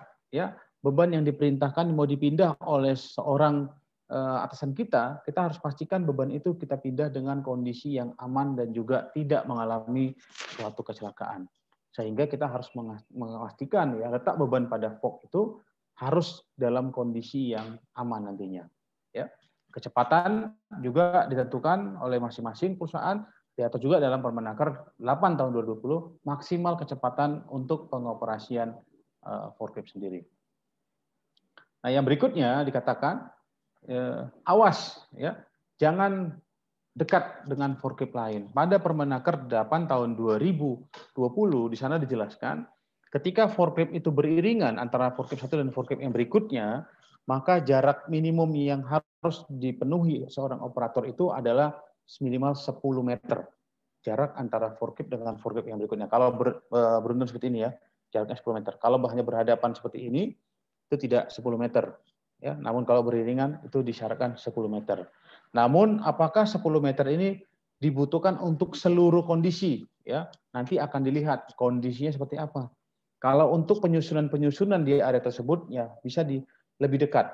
Tapi kalau untuk berjalan beriringan, ya itu mereka harus berjarak 10 meter. Nah, apa yang harus diketahui, apa yang harus dipertimbangkan? Ya, dalam regulasi mengatakan itu minimal 10 meter agar setiap operator nantinya yang melakukan pengereman ya itu sempat melakukan jarak ya dengan objek di depannya. Ya, sempat membuat jarak untuk objek depannya. Ya, sehingga si operator tersebut ya harus memiliki jarak yang ditentukan ya untuk operator yang depannya. Ya. Nah, yang berikutnya jarak antara forklift satu dengan forklift lain, kalau tadi sudah beriringan, sudah dijelaskan ya, 10 meter juga, ini sama. Ya. Dan untuk jalan, ya, jalan yang memiliki beda elevasi. Nah, ini kita lihat, ya, kita harus memastikan apakah lantai kerja atau landasan yang kita akan operasikan forklift itu landasan yang memang masih aman, masih layak. Kalau terdapat perbedaan elevasi seperti ini, ya, seperti kita ketahui pada forklift itu tidak memiliki sistem brake. tidak memiliki suatu shock breaker, ya tidak ada di sana, tidak ada shock breaker. Jadi di sana itu memang dia bagian depan rodanya itu tidak ada shock breaker. Ketika dia melewati beda elevasi sedikit saja, maka akan terjadi goncangan di sana. Ya, akan mudah terjadi goncangan di sana. Ya. Nah, kalau dia memiliki beda elevasi yang cukup tinggi, maka goncangannya juga memungkinkan akan lebih tinggi. Sehingga barang yang diangkat itu akan mudah terjatuh, akan mudah membuat forklift tidak stabil, dan lain sebagainya. Ya. Operator juga harus mengetahui pengoperasian ini untuk memastikan mereka aman dalam pengoperasian forklift itu sendiri. Ya. Nah, yang berikutnya juga operator forklift itu dilarang melamun. Ya, saya rasa ini bukan hanya operator forklift ya, namun kepada semua operator yang sedang melakukan tugasnya jangan melamun. Karena ketika kita memperhatikan sekitar kita yang bukan bagian daripada pekerjaan kita, maka itu dapat membahayakan orang yang berada di sekitar kita atau membahayakan orang yang ada di sekeliling kita nantinya. Ya, jadi kita kembali lagi kalau di setiap memulai pekerjaan kita harus memberikan briefing kepada mereka, ya, mengingatkan tugas dan fungsi daripada operator tersebut agar mereka bisa melakukan tugasnya dengan benar, ya, untuk mencapai juga selain pekerjaannya bisa selesai, juga tidak terjadi suatu kecelakaan kerja nantinya. Ya. Nah, juga dikatakan di sini perhatikan saat melewati daerah-daerah yang berbahaya ataupun licin, ya, jangan berpikir wah ini kan alat berat nih, ya. Ya kalau tumpahan-tumpahan minyak sedikit nggak masalah deh, ya. Saya lindas gitu ya. Nah, di sini juga akan membuat atau mudah membuat forklift kita tidak stabil nantinya. Akan mudah membuat forklift kita terguling nantinya. Akan mudah membuat pengereman kita tidak tepat sasaran nantinya. Ya. Dan akan terjadi suatu kecelakaan nantinya. Ya. Sehingga kembali lagi dalam pengetahuan sebagai operator forklift, kita kan melakukan identifikasi bahaya nih. Terus apa yang kita lihat? Waduh, ini lantainya kok kemarin ada tumpah nih solar, ya, ada tumpah nih suatu pelumas dan sebagainya. Nah, kalau saya mengoperasikan dalam kondisi seperti ini, maka nantinya memungkinkan akan terjadi suatu kecelakaan kepada saya, ya. Sementara target kita ataupun syarat K3 kita adalah mengatakan di regulasi jangan sampai terjadi suatu kecelakaan. Itu loh target kita, zero accident. Nah, bagaimana saya bisa mencapai zero accident kalau saya tidak peduli nih dengan lingkungan kerja saya? Mau itu ada tumpahan pelumas, mau itu ada tumpahan solar dan lain sebagainya, ya. Mau itu forklift-nya kondisinya baik atau tidak, ya saya gunakan saja. Ya, ini kembali nanti kepada operator-operator yang akan melakukan pengoperasian. Mereka juga harus terlibat dalam melakukan identifikasi area kerjanya. Ya. Nah, berikut juga ya yang mungkin menjadi penyebab terjadinya suatu kecelakaan, ya, operator forklift ya itu disarankan harus melakukan membunyikan klakson sebelum mereka berbelok, ya, berbelok, terutama belokan yang memang memiliki penyangga di sini, ya, ataupun tidak kelihatan pada sini. Di beberapa tempat itu ada dibantu dengan cermin ya untuk memastikan bisa melihat. Namun disarankan berapa meter mereka sebelum berbelok mereka sudah membunyikan klakson agar orang yang datang dari arah berlawanan ataupun dari sini dapat mengetahui akan ada suatu alat yang mau melintas nih, akan ada nih alat berat yang akan lewat di sini nih, ya, sehingga kita bisa memposisikan diri kita dan operator forklift juga masih sempat untuk melakukan pengereman yang aman, tidak melakukan pengereman dadakan nantinya. Ya, ini disarankan bagi seorang operator untuk membunyikan klaksonnya pada sudut-sudut jalan. Nah, yang berikutnya kita memperhatikan juga nih, ya, memperhatikan daerah persimpangan jalan atau persimpangan dengan rail. Nah, kenapa ini fokusnya dengan rail? Ya, seperti kita ketahui pada forklift, ya, itu tidak memiliki shock breaker di bagian depan atau bagian belakang. Ya, bagian belakang itu hanya memiliki pin tengah. Kalau dilihat di belakang seperti ini, ya ini roda. Nah, di sini dia hanya ditopang oleh satu pin seperti ini. Kalau ini turun rodanya, maka ini naik. Ya, jadi dia seperti ini selalu. Tidak bisa dia dua-dua ke bawah. Seperti mobil kan dia ada shock breaker ya. Kalau forklift enggak. Ketika ini turun, maka ini naik. Ketika ini turun, maka ini naik. Ya, jadi akan seperti ini. Di tengah ada pinnya. Kalau bagian depan malah tidak ada sama sekali. Ya. Nah, disarankan kalau kita melintasi seperti jalannya bentuknya rel seperti ini, maka kita harus jalannya miring. Nah, kenapa? Untuk mengurangi hentakan nantinya. Untuk mengurangi hentakan ketika kita membawa suatu beban. Ya, ketika ada hentakan tinggi, ya, hentakan tinggi atau hentakan cukup kuat, maka memungkinkan terjadi suatu barang yang kita angkat tidak stabil nantinya. Jadi untuk mengurangi hal itu kita bisa berbuat seperti ini, jalannya miring. Jadi roda kiri duluan, baru roda kanan depan, baru roda kiri belakang dan roda kanan belakang. Jadi hentakannya lebih pelan nantinya. Ya. Nah, metode ini dapat meminimalisir nantinya terjadi suatu kecelakaan. Ingat, kecelakaan tidak hanya kepada orang saja, pencemaran lingkungan juga itu sudah dikategorikan kecelakaan. Kalau forklift ini mengangkut bahan-bahan kimia, kalau forklift ini mengangkut bahan-bahan B3 ya dan sebagainya, tumpah tercemar ke sungai dan sebagainya, itu juga sudah dikategorikan kecelakaan nantinya. Ya, tidak selamanya orang yang luka, orang yang meninggal baru kecelakaan. Ya. Oke, yang berikutnya kita lihat, perhatikan juga adanya jalan yang tidak rata atau banyak benda-benda yang berserakan, ya, agar kita tidak melakukan pelanggaran, ya juga atau tidak menabrak dan juga tetap stabil dalam pengoperasian nantinya. Juga perhatikan pada daerah-daerah yang sempit atau banyak gangguan, ya, kita memastikan apakah barang yang kita bawa atau posisi daripada forklift kita mengangkut, ya, itu tidak menabrak bagian-bagian dinding ataupun bagian-bagian struktur yang ada di sana. Ya, seorang operator dia harus bisa memperkirakan, ya, forkliftnya itu masnya di mana, tingginya, ya. Sekarang posisi forknya di mana, ya.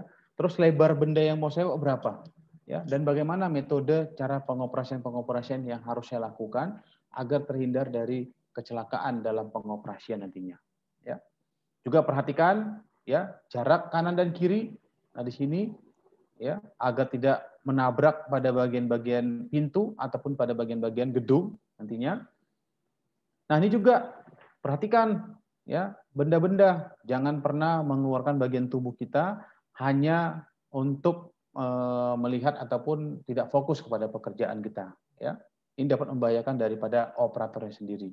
Bahkan di beberapa tempat sering saya lihat operator itu sambil mengoperasikan, dia sambil beratraksi, kondisinya berdiri megang setir, ya, berdiri di sini. Kenapa? Dia menganggap ini hanya sebagai suatu alat mainan ini, ya. Namun sekali lagi dikatakan alat berat itu tidak alat mainan, ya. Dan ketika kegagalan di sana, maka kecelakaan sudah akan menanti. Dan kecelakaan pada alat berat itu bisa sampai ke fatality. Ya, katakan juga ada alat berat, ya. Jadi kita tidak bisa bermain-main dengan forklift. Perhatikan juga saat melewati daerah tikungan, jangan sampai bagian sisi belakang forklift itu menabrak bagian-bagian gedung, dinding, dan seterusnya.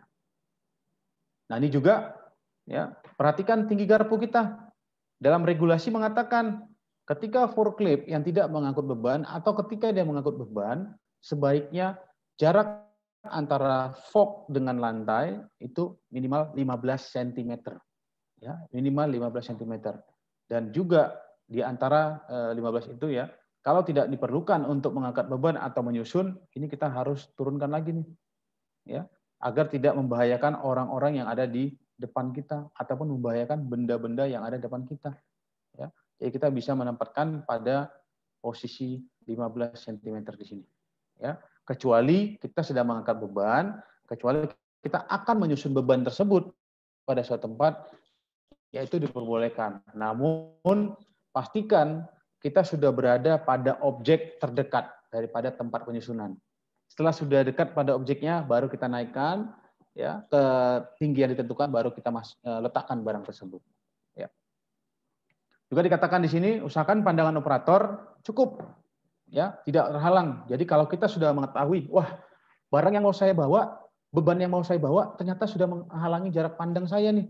Ya, terus apa yang saya lakukan? Kalau sudah menghalangi jarak pandang, ada dua pilihan. Yang pertama, operator tersebut harus jalannya mundur, ya, dengan bantuan kaca spion.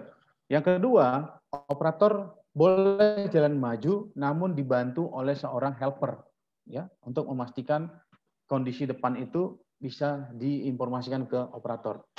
Ya, hanya dua ini pilihannya. Boleh jalan mundur ataupun dibantu oleh seorang operator. Lebih dari itu tidak diperbolehkan. Tidak boleh feeling. Kalau sudah menghalangi jarak pandang seperti ini, apa yang akan terjadi? Operator akan feeling. Wah, operator mengatakan, Pak, kami selalu klakson loh Pak, setiap 1 menit kami klakson agar aman. Tetap tidak diperbolehkan. Karena itu sudah memungkinkan akan terjadi suatu kecelakaan nantinya. Jadi kalau kita tidak dibantu seorang helper, maka kita boleh jalannya mundur ya untuk memastikan bisa bergeser ke tempat tersebut. Ini juga perhatikan batas-batas landasan yang berbahaya.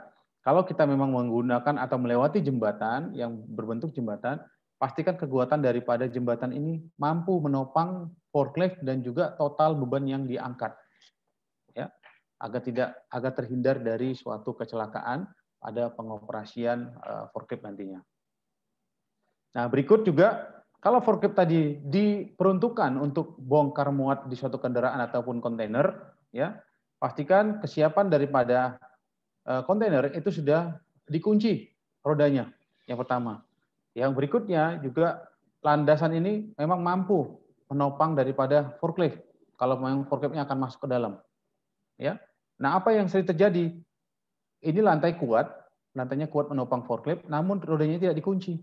Ketika forklift ini maju sampai kemari, sudah di tengah, roda depan di sini, roda belakang di sini, maka truk ataupun kontainer bergeser. Ya, bergeser, forklift roda belakangnya ketinggalan, ini terjungkal ke belakang. Atau sebaliknya, ke depan dia mau mundur, nggak sempat terjungkal ke depan. Ya. Jadi ada beberapa aspek-aspek nantinya yang harus dipenuhi oleh seorang operator forklift ataupun seorang pengawas di lapangan ketika forklift akan digunakan proses loading unloading, maka kita harus melakukan kembali identifikasi bahaya, kita harus memenuhi beberapa kriteria-kriteria yang harus dilakukan agar tidak terjadi suatu kecelakaan dalam pengoperasian nantinya. Ya. Ini juga dikatakan beban jangan sampai bergelimpangan, jatuh akibat penggunaan rem, ya, pastikan remnya dalam kondisi yang baik dan cara menginjak rem juga jangan dadakan. Ya. Ini diusahakan tadi dikatakan helper saat menaikkan dan menggunakan rem ataupun saat menurunkan beban. Jadi kita bisa dibantu orang helper karena tidak mampu melihat dalam kondisi terhalang ya pada kondisi depannya. Dilarang menggunakan forklift untuk mengangkut orang, karena tadi pada penjelasan regulasi, forklift hanya diperuntukkan untuk mengangkut benda saja, tidak mengangkut manusia, tidak mengangkut orang. Dalam kondisi apapun, ya, dalam urgensi apapun. Wah Pak, hanya sebentar nih Pak ganti bola lampu. Ya hanya sebentar aja nih Pak untuk meletakkan ini. Hanya sebentar aja Pak untuk naik ke atas sana. Tidak diperbolehkan. Karena forklift bukan untuk mengangkut manusia, namun untuk mengangkut barang. Kami menggunakan full body harness nih Pak, tetap juga tidak diperbolehkan. Ya, jadi kita tetap harus mengacu kepada regulasi yang ada, jangan membuat fungsi daripada forklift menjadi tidak sesuai dengan regulasi yang ada. Nah ini juga ya pada masing-masing perusahaan ini sering sekali nih Bapak Ibu, ketika mereka akan jam istirahat, ketika mereka akan pulang, ya itu banyak, wah mau kemana Pak? Forklift mau ke depan misalnya, jarak dari antara kantor dengan lapangan yang mungkin 100 meter. Ya numpang dong Pak sampai ke sana. Nah ini semua karyawan naik ke atas forklift. Secara total beban ini manusia tidak ada apa-apanya Pak. Ya, manusia ini masih ringan sekali dengan forklift. Namun secara regulasi mengatakan tidak diperbolehkan orang menumpang pada bagian-bagian forklift dengan alasan apapun. Ya lapar lah, apalah, tidak diperbolehkan. Karena apa? Kalau salah satu orang ini jatuh, ya mungkin operatornya pengoperasiannya tidak benar ataupun menabrak bagian-bagian yang tidak rata jatuh, dia akan siap dilindas dengan forklift. Dan forklift termasuk kategori alat berat, ya, yang mungkin kapasitasnya juga cukup berat, akan memungkinkan orang tadi fatality. Ya, jadi tidak diperbolehkan dengan alasan apapun untuk menggunakan forklift orang naik ke atasnya. Yang terakhir juga katakan, parkirlah forklift Anda pada tempat yang telah disediakan, jangan pada elevasi yang miring. Ya, ketika nanti Anda tinggal, forklift akan bergerak dan mungkin menabrak orang di sekitar kita. Ya. Dan dilarang merokok di daerah yang mudah terbakar pastinya, karena beberapa forklift masih ada yang menggunakan bahan bakar solar ya, bahan bakar solar, sehingga tidak diperbolehkan kita merokok di area-area yang mudah terbakar pastinya. Dan ketika forklift selesai dioperasikan, operator forklift juga selain dia melakukan pemeriksaan memulai membawa forklift, juga dia melakukan pemeriksaan setelah selesai mengoperasikan forklift. Ya, karena beberapa perusahaan ada yang handover forklift tersebut itu tetap berjalan 3 shift. Ya, orangnya tiga kali bergantian, forkliftnya tetap digunakan selama 3 shift. Jadi untuk memastikan antara shift 1 dan shift berikutnya itu benar-benar tidak mengalami suatu kecelakaan, maka kita harus memberikan bukti handover yang baik. Ya, dan kalau kita selama mengoperasikan menemukan ketidaksesuaian, menemukan suatu masalah pada forklift, silakan dikomunikasikan ke operator berikutnya agar operator berikutnya mengetahui, dan jika perlu silakan diperbaiki terlebih dahulu ke tim maintenance ataupun departemen maintenance. Ya. Dan ketahui dan yakinkan forklift ada dalam keadaan selalu aman ketika diparkir, tempatnya aman, sudah diturunkan semua fognya, sudah diparkirkan, handbrake-nya sudah dilakukan, dan baru kita boleh tinggal. Dan jangan lupa kunci dicabut. Ya, kalau kita meninggalkan dalam waktu yang lama silakan dicabut. Oke, berikut penjelasan terkait regulasi untuk operator forklift. Juga ada penjelasan terkait bagaimana cara pengoperasian forklift nantinya ketika seorang operator akan mengoperasikan forklift pada suatu tempat kerja. Ya, saya kembalikan kepada Mas Adit sebagai host. Silakan, Mas. Oke, baik. Terima kasih banyak Pak Anggiat. Wah, sangat menarik sekali ya untuk topik hari ini. Oke, kita sudah masuk ke season kedua, yaitu season tanya jawab. Boleh Mas Panggiat ditutup dulu share screen-nya. Oke, siap. Silakan Adit Ya. share screen PowerPoint. Oke, baik. Sebelum kita masuk ke sesi tanya jawab, saya mau share screen sebentar.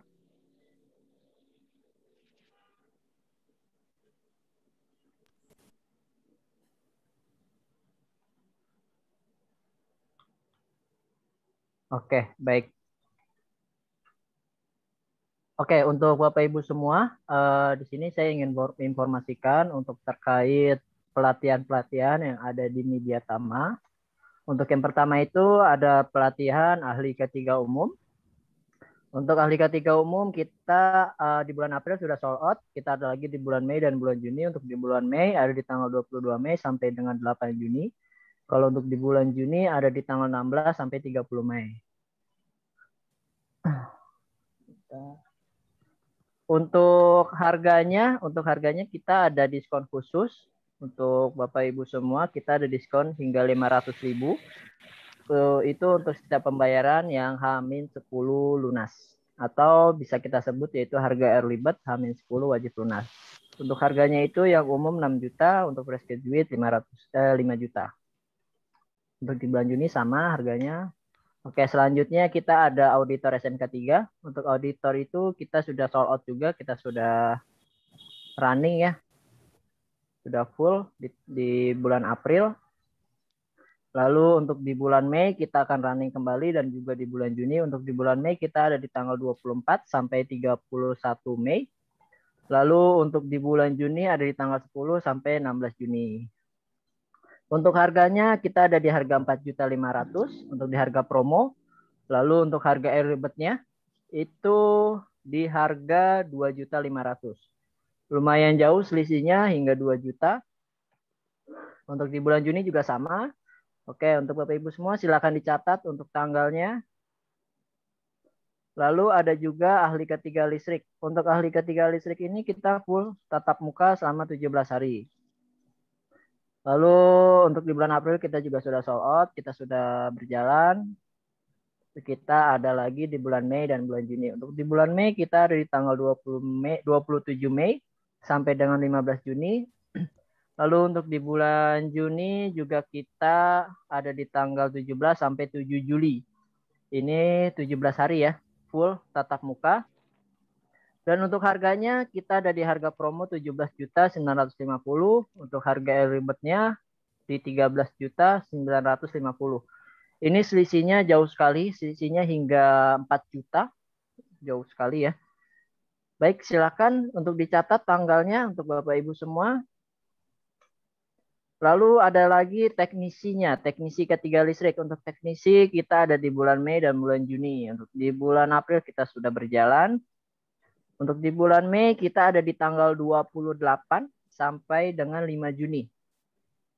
Lalu di bulan Juni ada di tanggal 19 sampai 26 Juni. Ini sistemnya blended training, nanti online dan juga ada praktek langsung. Untuk harganya kita ada di harga 6.500.000 untuk harga promonya, untuk harga early bird-nya itu ada di 4.500.000. Lumayan jauh selisihnya hingga 2 juta ya. Jadi silakan dicatat baik-baik untuk tanggalnya.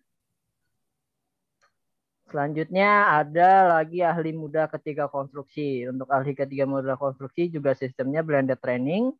Kita ada di bulan Mei dan juga bulan Juni untuk waktu dekat. Untuk bulan April kita sudah selesai, kita sudah berjalan. Untuk tanggalnya kita ada di tanggal 28 Mei hingga 5 Juni. Lalu untuk di bulan Juni ada di tanggal 23 sampai 30 Juni. Untuk harganya di harga promo itu ada di 4.950.000. Untuk di harga early bird-nya itu ada di 4.250.000. Lumayan jauh, hampir 1 jutaan selisihnya. Jadi silakan dicatat baik-baik untuk tanggalnya. Nanti bisa tanya-tanya kembali ke saya. Lalu ada lagi di supervisor perancah. Supervisor perancah kita ada di bulan April, di tanggal 26 April, di hari Senin besok. Masih ada waktu untuk mendaftar, silakan. Untuk di bulan Mei kita juga ada di tanggal 29 Mei sampai 5 Juni. Untuk di bulan Juni ada di tanggal 24 sampai 30 Juni. Untuk di harganya kita ada di harga promonya itu 4.750.000. Untuk di harga early bird-nya itu ada di 3.750.000. Lumayan selisihnya hingga 1 juta ya. Jadi silakan daftarkan Bapak Ibu semua. Bisa nanti tanya-tanya dulu ke saya. Oke, selanjutnya ada petugas P3K. Petugas P3K juga sistemnya blended training. Dia ada 2 hari praktek dan 2 hari online. Selanjutnya untuk di bulan April kita sudah sold out. Kita sudah berjalan. Ada lagi kita di bulan Mei, yaitu di tanggal 28 Mei sampai dengan 3 Juni. Untuk di bulan Juni kita ada di tanggal 12 sampai 17 Juni. Untuk di harganya, kita di harga promo 5.500.000 dan untuk harga early bird-nya itu 3.500.000. Wow, lumayan selisihnya 2 juta ya. Jadi kepada Bapak Ibu semua silakan daftarkan diri Bapak Ibu semua di pelatihan di Media Tama. Oke, selanjutnya ada Damkar kelas D. Damkar kelas D juga sistemnya blended training, ada online dan juga praktek. Untuk di bulan April kita sudah sold out, ada lagi di bulan Mei dan di bulan Juni. Untuk di bulan Mei kita ada di tanggal 22 dan 20 sampai 27 Mei. Lalu untuk di bulan Juni kita ada di tanggal 5 sampai 9 Juni. Untuk harganya juga di harga promo ada di 5.150.000. Dan untuk di harga early bird-nya 3.150.000. Jauh ya selisihnya sampai 2 jutaan. Oke, dicatat baik-baik untuk tanggalnya. Oke. Di sini ada nomor kontak saya. Jadi silakan yang mau konsultasi tentang pelatihan dan yang lain-lainnya bisa di WA saya. Silakan disimpan nomor kontak saya. Lalu jangan lupa juga di-follow Instagram Media Tama di @mediatama. Lalu jangan lupa juga Facebooknya di Tama Media Tama Sertifikasi. Dan juga ini jangan lupa ya untuk di subscribe YouTube Kak Cideni karena semua video-video tentang webinar kemarin kita sudah upload di sana. Jadi jangan lupa dilihat dan juga di subscribe. Di TikToknya Kak Cideni juga ada banyak video-video edukasi yang sangat bermanfaat tentang K3. Oke, selanjutnya di sini kita ada jaket bomber. Untuk jaket bomber ini bisa Bapak Ibu semua dapatkan secara gratis, yaitu dengan cara sudah terinstall aplikasi Mika Pro, yaitu sudah di-upgrade Platinum. Lalu yang kedua, share sebanyak-banyaknya link YouTube Kak Cideni, Facebooknya, Instagramnya, dan semuanya. Lalu yang ketiga, jangan lupa follow dan like sebanyak-banyaknya video TikTok Kak Ideni. Untuk pemenangnya akan kita infokan setiap hari Jumat. Setiap hari Jumat kita akan infokan pemenang giveaway-nya. Nah, ini salah satu contoh pemenang giveaway-nya. Termasuk Pak Anggit sudah mempunyai ya Pak, jaket Bomber Media Tama ini. Oke, baik. Mungkin itu saja yang bisa saya sampaikan. Untuk selanjutnya kita langsung masuk ke sesi tanya jawab. Oke, di sini sudah ada beberapa pertanyaan dari Bapak Ibu semua. Nah, yang pertama ada pertanyaan dari Pak Amiruddin di Sastra. Izin bertanya Pak Anggiat, boleh tidak forklift digunakan di jalan raya? Saya beberapa kali lihat di luar kawasan industri, bahkan di lampu merah persimpangan pun ada. Terima kasih, Pak. Oke, terima kasih Pak untuk pertanyaannya. Saya langsung jawab aja ya, Mas Adit ya. Iya, siap Pak. Ya, jadi forklift itu adalah suatu pesawat angkut ya, bukan untuk mengangkut manusia ya, bukan untuk digunakan di jalan raya. Karena juga tidak memiliki plat untuk digunakan di jalan raya. Jadi kalau pertanyaannya boleh atau tidak, jawabannya tidak boleh ya, karena forklift itu hanya boleh digunakan di lokasi kerja saja atau dikatakan industri ataupun di lokasi proyek saja, hanya boleh dikatakan di sana. Nah, kalau digunakan di jalan raya, maka itu sudah melanggar daripada aturan Dinas Perhubungan mungkin dengan Satlantas. Seperti itu, Pak. Oke, baik. Terima kasih, Pak Anggit. Ini juga dari Pak Amiruddin bertanya juga, ada batasan nggak sih, Pak, kecepatan mengendarai forklift tanpa beban dan adanya beban? Oke, ya kalau kita mengacu kepada Permenaker ya, Permenaker 8 tahun 2020, dia tidak membedakan ketika membawa beban atau ketika dia membawa beban, ya. Jadi membawa beban dan tidak membawa beban itu ditentukan maksimal 10 km per jam ataupun 20 km per jam. Tidak ada perbedaan ketika membawa atau belum. Namun secara identifikasi bahaya kita akan kembalikan ya. Karena apa? Karena forklift itu tidak ditentukan hanya boleh membawa dimensinya yang sebesar dimensi forklift. Terkadang dimensinya itu jauh lebih lebar daripada forklift tersebut. Sehingga hasil daripada identifikasi lah nantinya yang menentukan berapa sih kecepatan yang diperbolehkan. Tapi dalam Permenaker hanya menentukan maksimal saja sudah. Nanti terkait apa yang dibawa akan dikonversikan dengan kecepatan berapa yang diperbolehkan. Seperti itu, Pak. Oke, baik. Terima kasih, Pak Anggiat. Lalu ada lagi dari Pak Rahmat Robi Alzam. Perkenalkan, saya Robi Alzam. Saya mau bertanya, seandainya forklift itu sudah aman, dan seperti gambar tadi mungkin di presentasi di gambar 10 itu, jika terkena orang yang lewat itu, siapa yang bersalah, Pak? Kan operatornya sudah dalam keadaan aman. Oke, ya.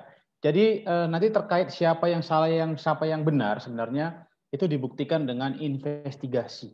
Ya, tidak bisa kita hanya melihat gambar, oh yang salah si A, si B. Ya itu kan secara visualisasi.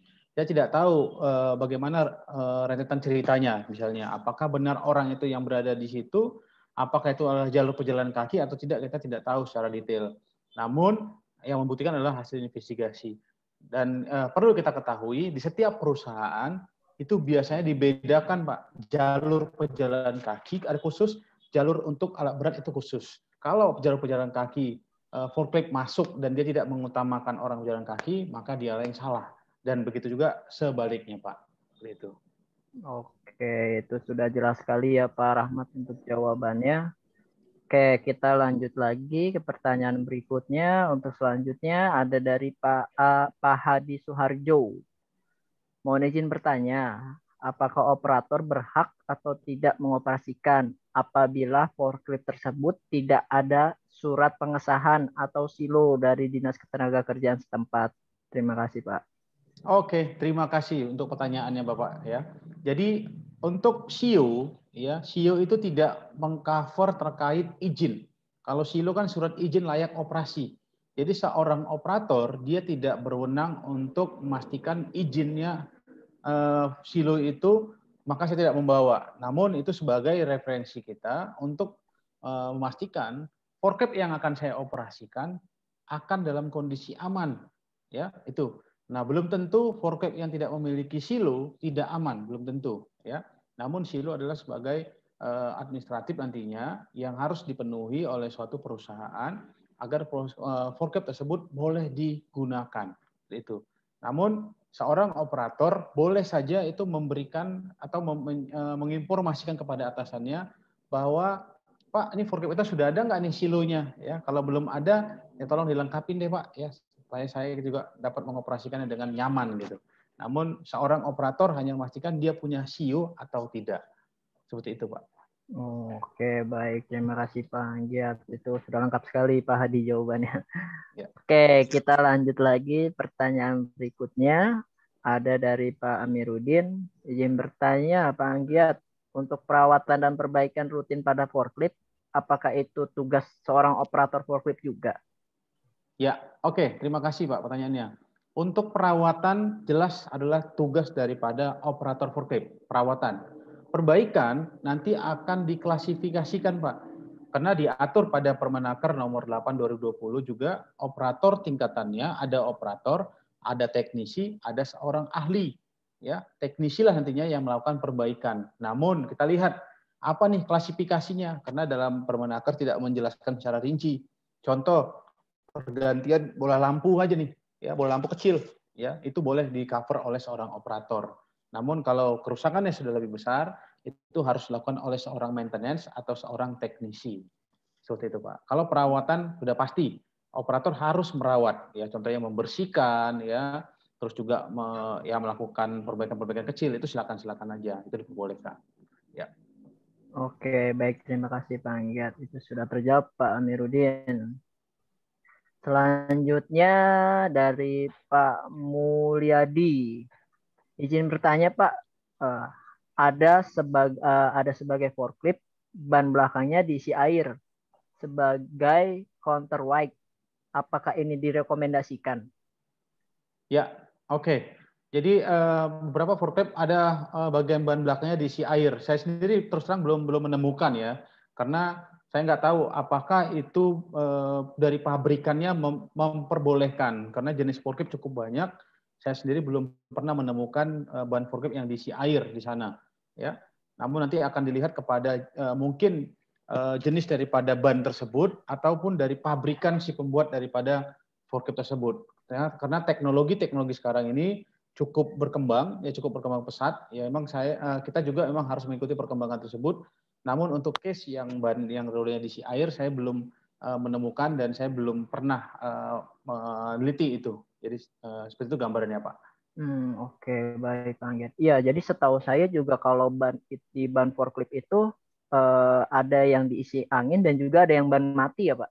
Betul, hanya dua itu yang juga saya tahu. Yang diisi air saya belum pernah menemukan kalau saat ini. Tapi kalau dari penggunaannya itu lebih bagus ke ban yang mati atau ban yang diisi angin sih Pak? Tergantung kepada kebutuhan penggunaan, Pak. Jadi ada plus minusnya.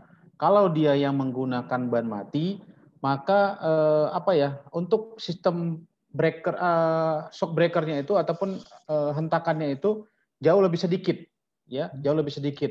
Tapi ketika dia melewati yang beda elevasi, maka hentakannya juga tinggi, ya, hentakannya tinggi karena tidak ada pergerakan udara di sana.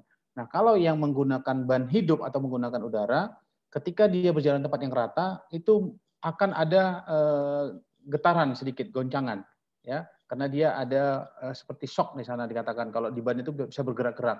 Namun ketika dia melewati tempat yang beda elevasi, dia bisa sedikit meredam, Mbak. Jadi ada plus minusnya antara ban mati dan ban hidup.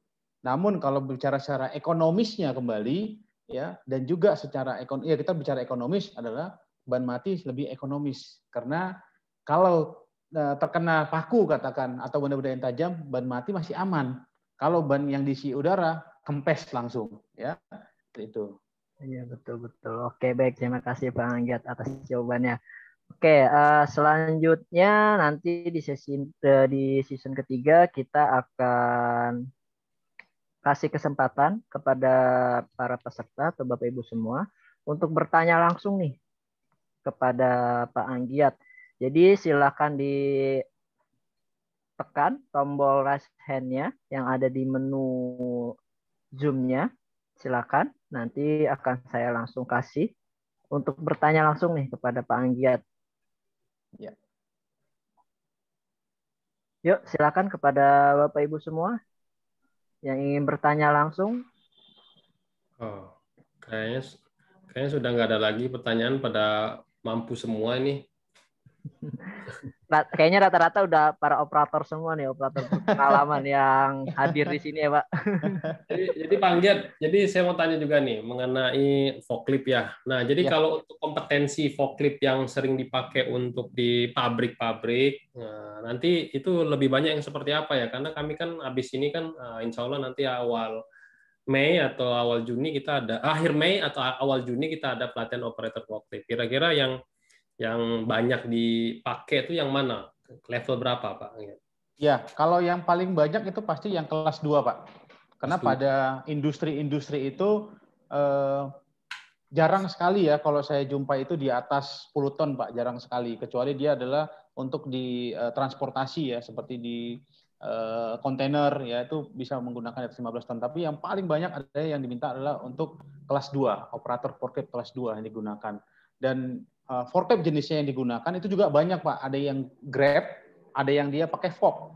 Nah, yang terbanyak juga adalah yang menggunakan fork ya, yang langsung forkliftnya, yang garpunya gitu loh. Jadi dia medianya bantuannya adalah menggunakan palet nantinya, yang paling banyak, Pak.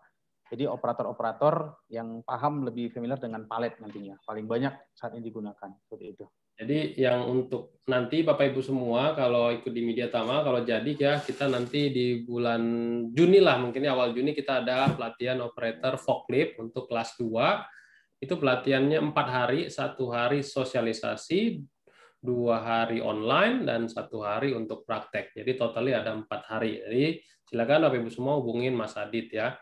Lalu berikutnya, kalau misalkan nih Pak Anggiat, kan di peraturan Permenaker 8 2020 itu kan ada operator alat berat ya, bahasanya di situ ya. Betul. Misalkan nih ada perusahaan yang mau ikut pelatihan, tapi dia gelondongan, ada forklift, ada loader, ada ekskavator, ada crane, ada loader. Itu bisa nggak digabungin dalam satu kelas? Karena kan materinya agak sama-sama tuh. Cuma nanti pada saat praktek dia menggunakan alatnya sendiri-sendiri. Bisa nggak kayak gitu, Pak? Oke, kalau alat berat itu cukup luas, Pak, variatifnya ya cukup luas ya. Forklift sendiri terbagi 2 kelas ya. Nanti loader itu non kelas bahkan ya. Kalau seperti loader, ekskavator non kelas. Memang secara Permenaker dia diatur sama di Permenaker 8 tahun 2020. Ya secara fungsinya juga itu hampir sama, menggunakan hidrolik dan seterusnya. Hanya ada beberapa materi nantinya, Pak, ya satu hari kalau saya lihat di lapangan itu yang berbeda. Jadi kalau untuk hari pertama, hari kedua itu boleh di mix, tapi ada 1 hari yang harus mereka berbeda karena harus ada materi spesifik tadi, Pak. Kalau tadi yang kita bicarakan di slide kan itu nggak ada sedikit pun menyinggung terkait loader. Nggak ada menyinggung sedikit pun terkait dia ekskavator. Nah, kalau kita gabung jadi satu, maka mungkin penyelenggara juga ataupun sebagai trainer juga bingung membuat materi seperti apa nih. Karena nanti kalau kita berbicara forklift saja, operator ekskavator nggak akan connect nih. Oh, saya nggak menggunakan alat itu gitu ya. Ada lagi yang bahkan beko loader dan lain sebagainya, cukup variatif. Jadi kalau memang digabung boleh saja, namun ada satu sesi yang harus terpisah mereka, Pak, seperti itu. Oke, karena di lapangan banyak juga kayak gini, Pak Anggiat. Ada satu perusahaan dia punya alat banyak gitu ya. Misalkan dia di Kalimantan, dia punya ada alat misalkan ekskavatornya 3, loadernya 2, betul, forkliftnya 5 itu. Nah, dia kan variasi kan. Nggak mungkin kalau hanya mengadakan in-house training untuk 2 orang, 3 orang, 4 orang. Betul. Bapak Ibu semua nanti kalau misalkan ini mau ikut pelatihan nanti ya kita ada pelatihan namanya operator alat berat nanti Pak Anggiat. Jadi kami sudah berkonsultasi juga kemarin sama pihak kementerian itu diperbolehkan. Tapi betul kata Pak Anggiat tadi, hari pertama, hari kedua mungkin bisa digabung karena materinya agak sama, mirip-mirip angkat-angkutnya. Namun memang 1 hari khusus seperti operator crane ya, operator crane itu kan memang spesifik banget ya, detail ya. Nah itu mungkin akan dibedain. Jadi khusus untuk yang peralatan-peralatan tertentu yang non kelas mungkin bisa digabung, tapi yang ada kelasnya mungkin agak dipisah gitu ya Pak Anggiat ya. Betul, kita juga pernah baru melakukan kemarin Pak di bulan 11-12 di Kota Medan, sama. kebetulan itu yang seperti yang Bapak ceritakan juga tadi, mix ya. Tapi ya memang diperbolehkan secara aturannya. Namun kita sendiri jadinya melihat, wah ini nggak connect nih, karena kan kalau variasi sampai 5 Pak Denny satu hari, kita mau ngomongnya apa dulu nih 5 nih gitu kan. Jadi kalau ke forklift aja yang lainnya pada bengong nih, nggak alat saya itu Pak. Nah seperti itu. Jadi memang nanti strategi daripada kita lah PJK3 bagaimana untuk menentukan orang tersebut untuk mengikuti materinya apa gitu. Oke. Ya. Terus nih Pak Anggiat, misalkan nih, kan sertifikatnya nggak ada lagi ya istilah sertifikat ya, bahasanya keterangan ya.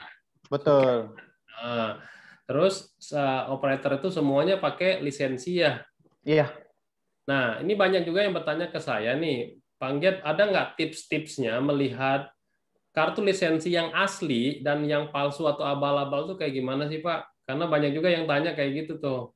Oke, Nah, Pak, mungkin Pak Ager sering lihat kan ya yang asli yang palsu itu kelihatan tuh. Gimana tuh Pak? Ada tipsnya nggak Pak? Ya, kebetulan baru 2 hari kemarin tuh ada ngelapor ke saya Pak. Dia waktu perpanjangan lisensi nggak diterima karena dia punya palsu gitu. Dan yang terparahnya lagi, dia bukan sengaja ikut yang palsu Pak. Dalam hatinya itu dalam ikutin yang asli. Namun kebetulan ketemu dengan orang yang salah gitu loh.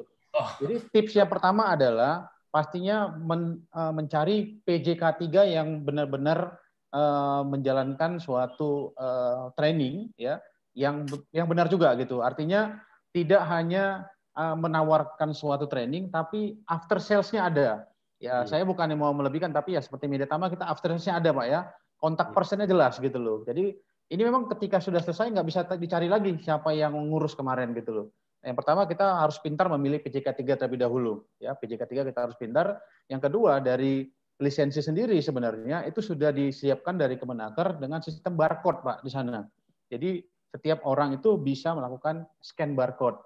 Bahkan yang kita jumpain Pak Denny di beberapa daerah juga sudah ada Pak yang membuat palsu dengan barcode gitu loh. Jadi kalau tadi saya kembalikan ke hanya barcode, belum selesai masalah juga Pak Denny karena si penipu juga udah pinter buat barcode sekarang. Jadi kalau menurut saya yang pertama adalah pemilihan PJK3 Pak Denny, yang pertamanya. Karena sepintar-pintarnya orang buat sistem, orang juga akan lebih pintar membuat bagaimana melanggar sistem itu. Ya. Ya, Kemenaker sudah buat sih dalam barcode itu scan kita bisa ketahuan di sana namanya siapa dan seterusnya. Dan kalau mau lebih detail lagi, sekarang kan juga bisa dilihat tuh siapa tuh direktur PNK3 dan seterusnya nantinya kalau orang yang lebih paham ya nantinya. Namun saran saya selain barcode, kita bisa memastikan PJK3 apa yang mau akan kita gunakan itu sudah benar nggak melakukannya. Seperti itu Pak Denny. Oke, bagus sekali. Saya juga ada pengalaman pada saat saya audit tuh Pak. Ya. Ada yang saya lakukan itu adalah tes psikologinya si operator. Misalkan Pak, Bapak bisa saya minta ada CEO-nya nggak Pak? Kartu lisensi. Oh ada. Ya, saya ambil ya. Terus saya tanya, Pak, Bapak dapat ini gimana Pak? Nah, pekerja atau operator biasanya itu jarang yang bohong ya. Dia langsung jujur. Ya Pak, saya dapat ini dari HRD yang dibagikan kemarin Pak. Nah, itu kelihatan banget tuh. Berarti kan dia nembak tuh. Berarti kan bodong di situnya. Nah, itu kan kelihatan tuh ya. Terus yang kedua, kalau dia mulai berbohong misalkan, oh saya ikut pelatihan, tanya lagi kalau saya pelatihannya berapa hari, di mana, siapa yang ngajar, ya kan? Nah, itu akan kelihatan banget dia bohongnya. Nah, itu saya metode psikologi.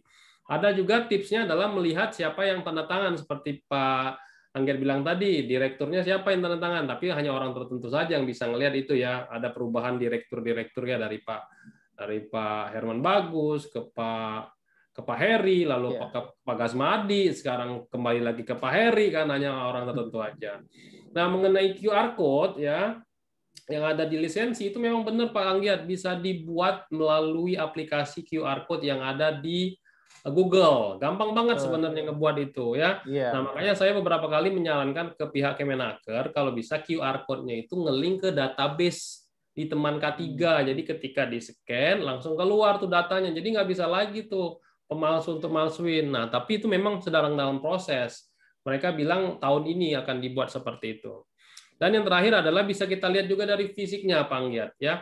Fisik dari lisensi yang asli itu dia ada semacam ininya apa namanya benang apa semacam kayak ada apa kalau warna-warni kalau kita lihat dari samping itu apa istilahnya ya? Ya, kayak hologram ya? Hologram apa sih? Ya, kayak ada benang hologramnya di pinggir-pinggirnya itu. Nah, itu mengindikasi itu yang asli gitu. Ya. Oke, ini ada yang raise hand nih, Pak Hadi. Oh, Pak Hadi mau tanya nih. Silakan Pak Hadi, di unmute dulu. Bapak Ibu semua kalau mau tanya silakan, masih ada waktu. Silakan di unmute dulu, Pak. Oke, silakan Pak Hadi. Oke, terima kasih Pak Denny. Selamat siang Pak Anggiat. Iya, selamat siang Pak. Pak, saya mau tanya Pak. Gini Pak, kalau nggak salah di migas itu forklift masih alat angkat ya, kalau nggak salah Pak ya. Iya. Nah, saya mau tanya Pak, dasar hukumnya ini SIO itu lebih kuat dari Kemenaker atau dari Dirjen Migas Pak untuk pembuatan SIO-nya Pak? Dasar hukumnya Pak. Oke. Bapak Nah, ini ya. Itu yang pertanyaan Pak. Ya. Oke, ini juga sudah banyak dilema di lapangan antara SIO yang dikeluarkan Naker sama SIO yang dikeluarkan SDM. Ditambah lagi dari LSP dengan sertifikasi LSP. Aduh, itu silakan Pak Giat pengalamannya. Ya, jadi kebetulan mungkin Bapak ini tadi dari Migas kali ya.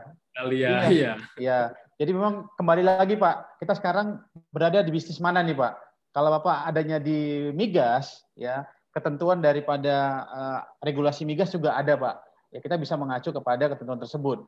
Kalau kita berada di tambang juga nanti kita akan lihat ke SDM-nya. Jadi tergantung di mana kita ini sedang melakukan aktivitas Pak. Ya tidak ada yang salah di sana Pak. Semuanya bisa benar. Namun kalau Bapak gunakan antar kementerian mungkin menjadi sedikit pertanyaan. Tidak salah Pak, tapi menjadi sedikit pertanyaan. Saya katakan seperti itu secara umum. Seperti itu Pak jawabannya. Mungkin Pak Denny ada pandangan lagi Pak. Saya akan menambahkan sedikit. Benar kata Pak Anggia tadi ya.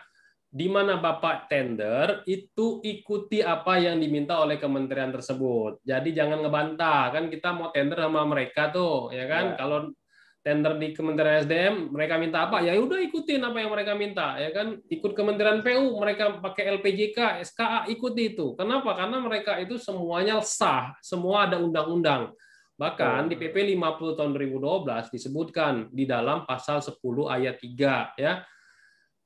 Kompetensi sumber daya manusia yang berkompeten atau berkualifikasi itu A, memiliki sertifikat. Di situ nggak tertulis sertifikatnya itu BNSP, Kemenaker, LPJK, nggak ada. Pak yang tertulisnya memiliki sertifikat, gitu doang. Ya. Nah, yang B-nya itu yang bisa kita pegang apa?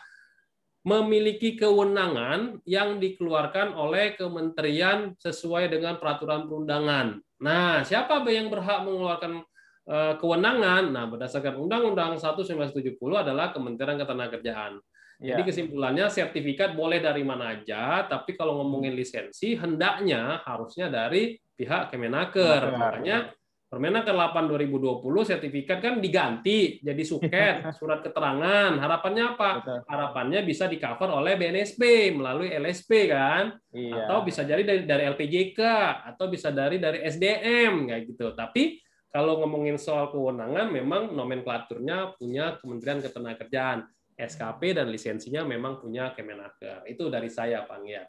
Oke, terima kasih Pak Denny tambahannya.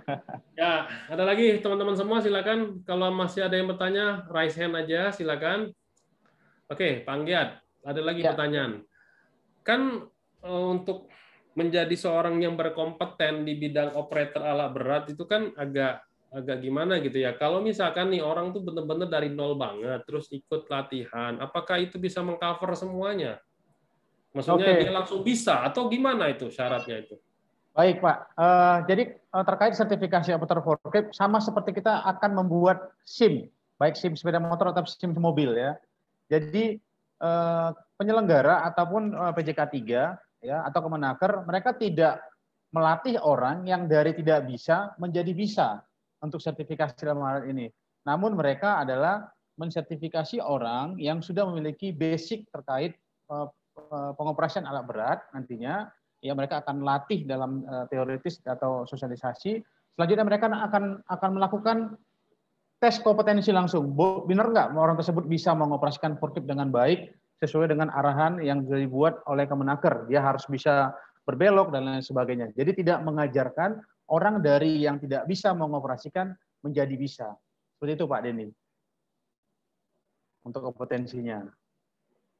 Ya. Jadi gitu ya Bapak Ibu semua ya. Jadi latihan operator forklift, operator apapun yang bersifat operator hanya Bapak Ibu semua yang dipastikan sudah pernah menjalankan itu gitu Pak ya, bukan Ya. melatih supaya bisa pakai Dari nol. itu. Nah, jadi nol Benar. banget, akan ribet Pak ya. Cuma Iya. kayak orang di kepolisian di Samsat, ya orang ngambil SIM ya hanya untuk uji aja di situ. Otomatis orang tersebut harus sudah bisa pakai mobil gitu ya Pak ya. Betul, betul Pak. Oke, silakan Pak Adit. Kita sudah masuk ke session ketiga yang terakhir. Silakan untuk ditutup, di closing. Oke, baik, kita sudah mau di penghujung. Kita sudah mau selesai. Jika sudah tidak ada pertanyaan kembali, saya closing saja. Untuk teman-teman semua, terima kasih banyak yang sudah hadir di webinar hari ini. Oke, sebelumnya saya mau mendengar closing statement dari Pak Anggiat. Yap. Mungkin bisa memberikan. Oke, silakan Pak Anggiat untuk memberikan closing statement bagaimana teman-teman di sini dapat bekerja dengan selamat dan sehat menggunakan forklift. Silakan Pak. Baik, ya jadi seperti yang arahan kita menginginkan setiap pekerja nantinya dapat bekerja dengan aman dan sehat. Pastinya kita sudah memiliki program K3 dan kalau memang kita sudah harus menggunakan alat berat seperti forklift, ya segala ketentuan-ketentuan yang harus dipenuhi untuk mendukung keselamatan kerja harus kita penuhi terlebih dahulu. Ya, kalau memang dinyatakan forklift harus memiliki silo, silakan kita penuhi silonya. Terutama juga adalah surat izin layak operasinya ataupun SIO-nya itu sudah harus dipenuhi terlebih dahulu sebelum kita akan mengoperasikan forklift. Karena apa? Sekali lagi, SIO bukan suatu alat yang menjamin tidak terjadi kecelakaan, namun SIO adalah pembuktian bahwa seseorang sudah layak untuk mengoperasikan suatu alat berat, dalam hal ini forklift. Ya, mungkin itu saja dari saya Pak. Terima kasih untuk kesempatan sore ini. Oke, baik, terima kasih Pak Anggiat atas statementnya yang sangat luar biasa sekali ya. Oke, baik, untuk Bapak Ibu semua yang masih mempunyai pertanyaan yang belum bisa terjawab, mungkin bisa dikirimkan pertanyaannya ke email Mediatama yang waktu Bapak Ibu semua mendaftar. Sebelum melakukan ini, pastikan mendaftar. Silakan ajukan pertanyaan ke email tersebut. Oke, lalu kami mengucapkan terima kasih yang sebesar-besarnya atas kesediaannya Pak Anggiat untuk mengisi webinar hari ini yang sangat luar biasa sekali. Kami ucapkan terima kasih banyak dan juga semoga Pak Anggiat selalu diberikan kesehatan, Amin. rezeki berkah berlimpah dan bahagia selalu. Amin. Ya. Terima kasih. Yap, siap. Oke, untuk Bapak Ibu semua, mungkin itu saja untuk webinar hari ini. Saya ucapkan billahi taufik wal hidayah. Wassalamualaikum warahmatullahi wabarakatuh. Sampai berjumpa di webinar Mediatama berikutnya. Besok akan ada webinar lagi ya Pak Denny? Ya, sampai tanggal 12 Mei kita akan ada webinar terus-menerus. Silakan Bapak Ibu semua pastikan memiliki Mika Pro yang Platinum. Syaratnya untuk dapat e-sertifikat gratis. Oke, terima kasih semuanya. Terima kasih. Nah.